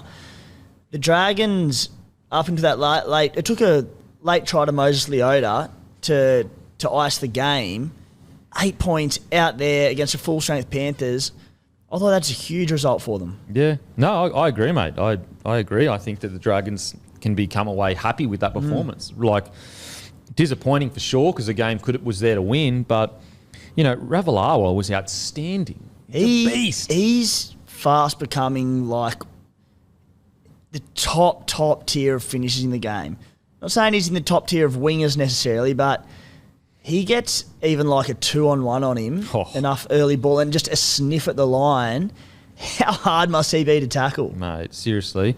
He is... You always looked at a guy like that and he would be inconsistent. He'd be like, mate, if you can just get it together, you'll be so damaging. And hopefully we continue this path because he's the X factor they need on the edges there.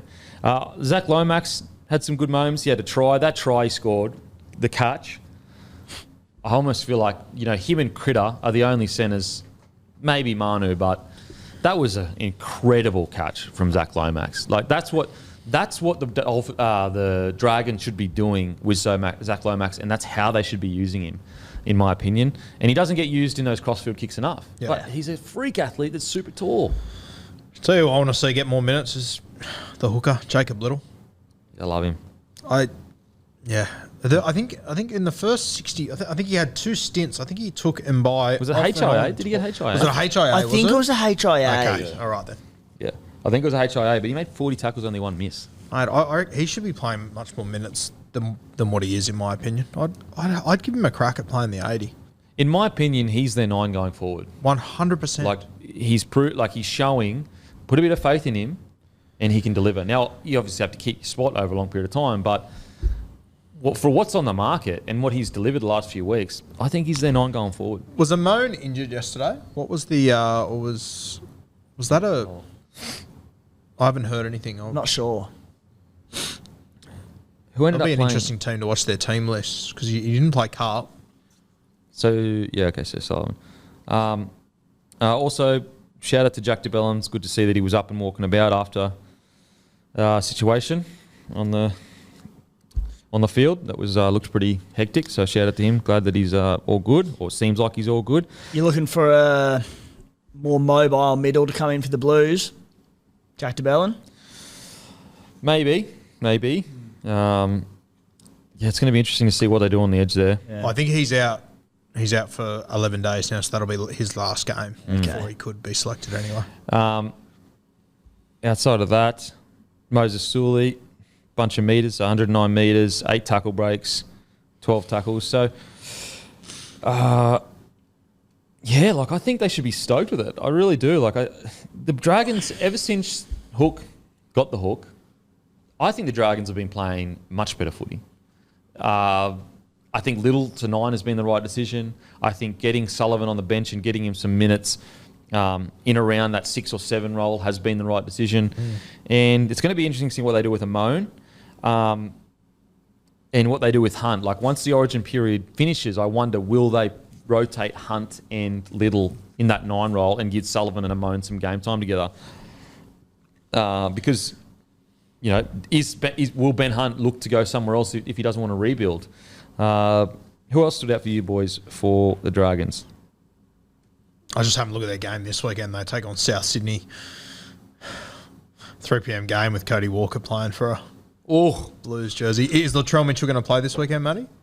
I haven't heard anything about that so far. Not sure. That'll be a big test for Brandy them. said that it was like super minor, Okay. the Trell's injury. So I think he Fuck, I might. don't want to hear that. It was just a risk. Like, do you Yeah. send him out and then he does his calf in the first? I wouldn't mind even as a South fan, I wouldn't mind just putting him on ice, ready for game 2. I'd be putting him on ice. Yeah. I'd be putting him on ice. Jeez, you need him. You need Just while we're there, just the news has come through. Mixed news.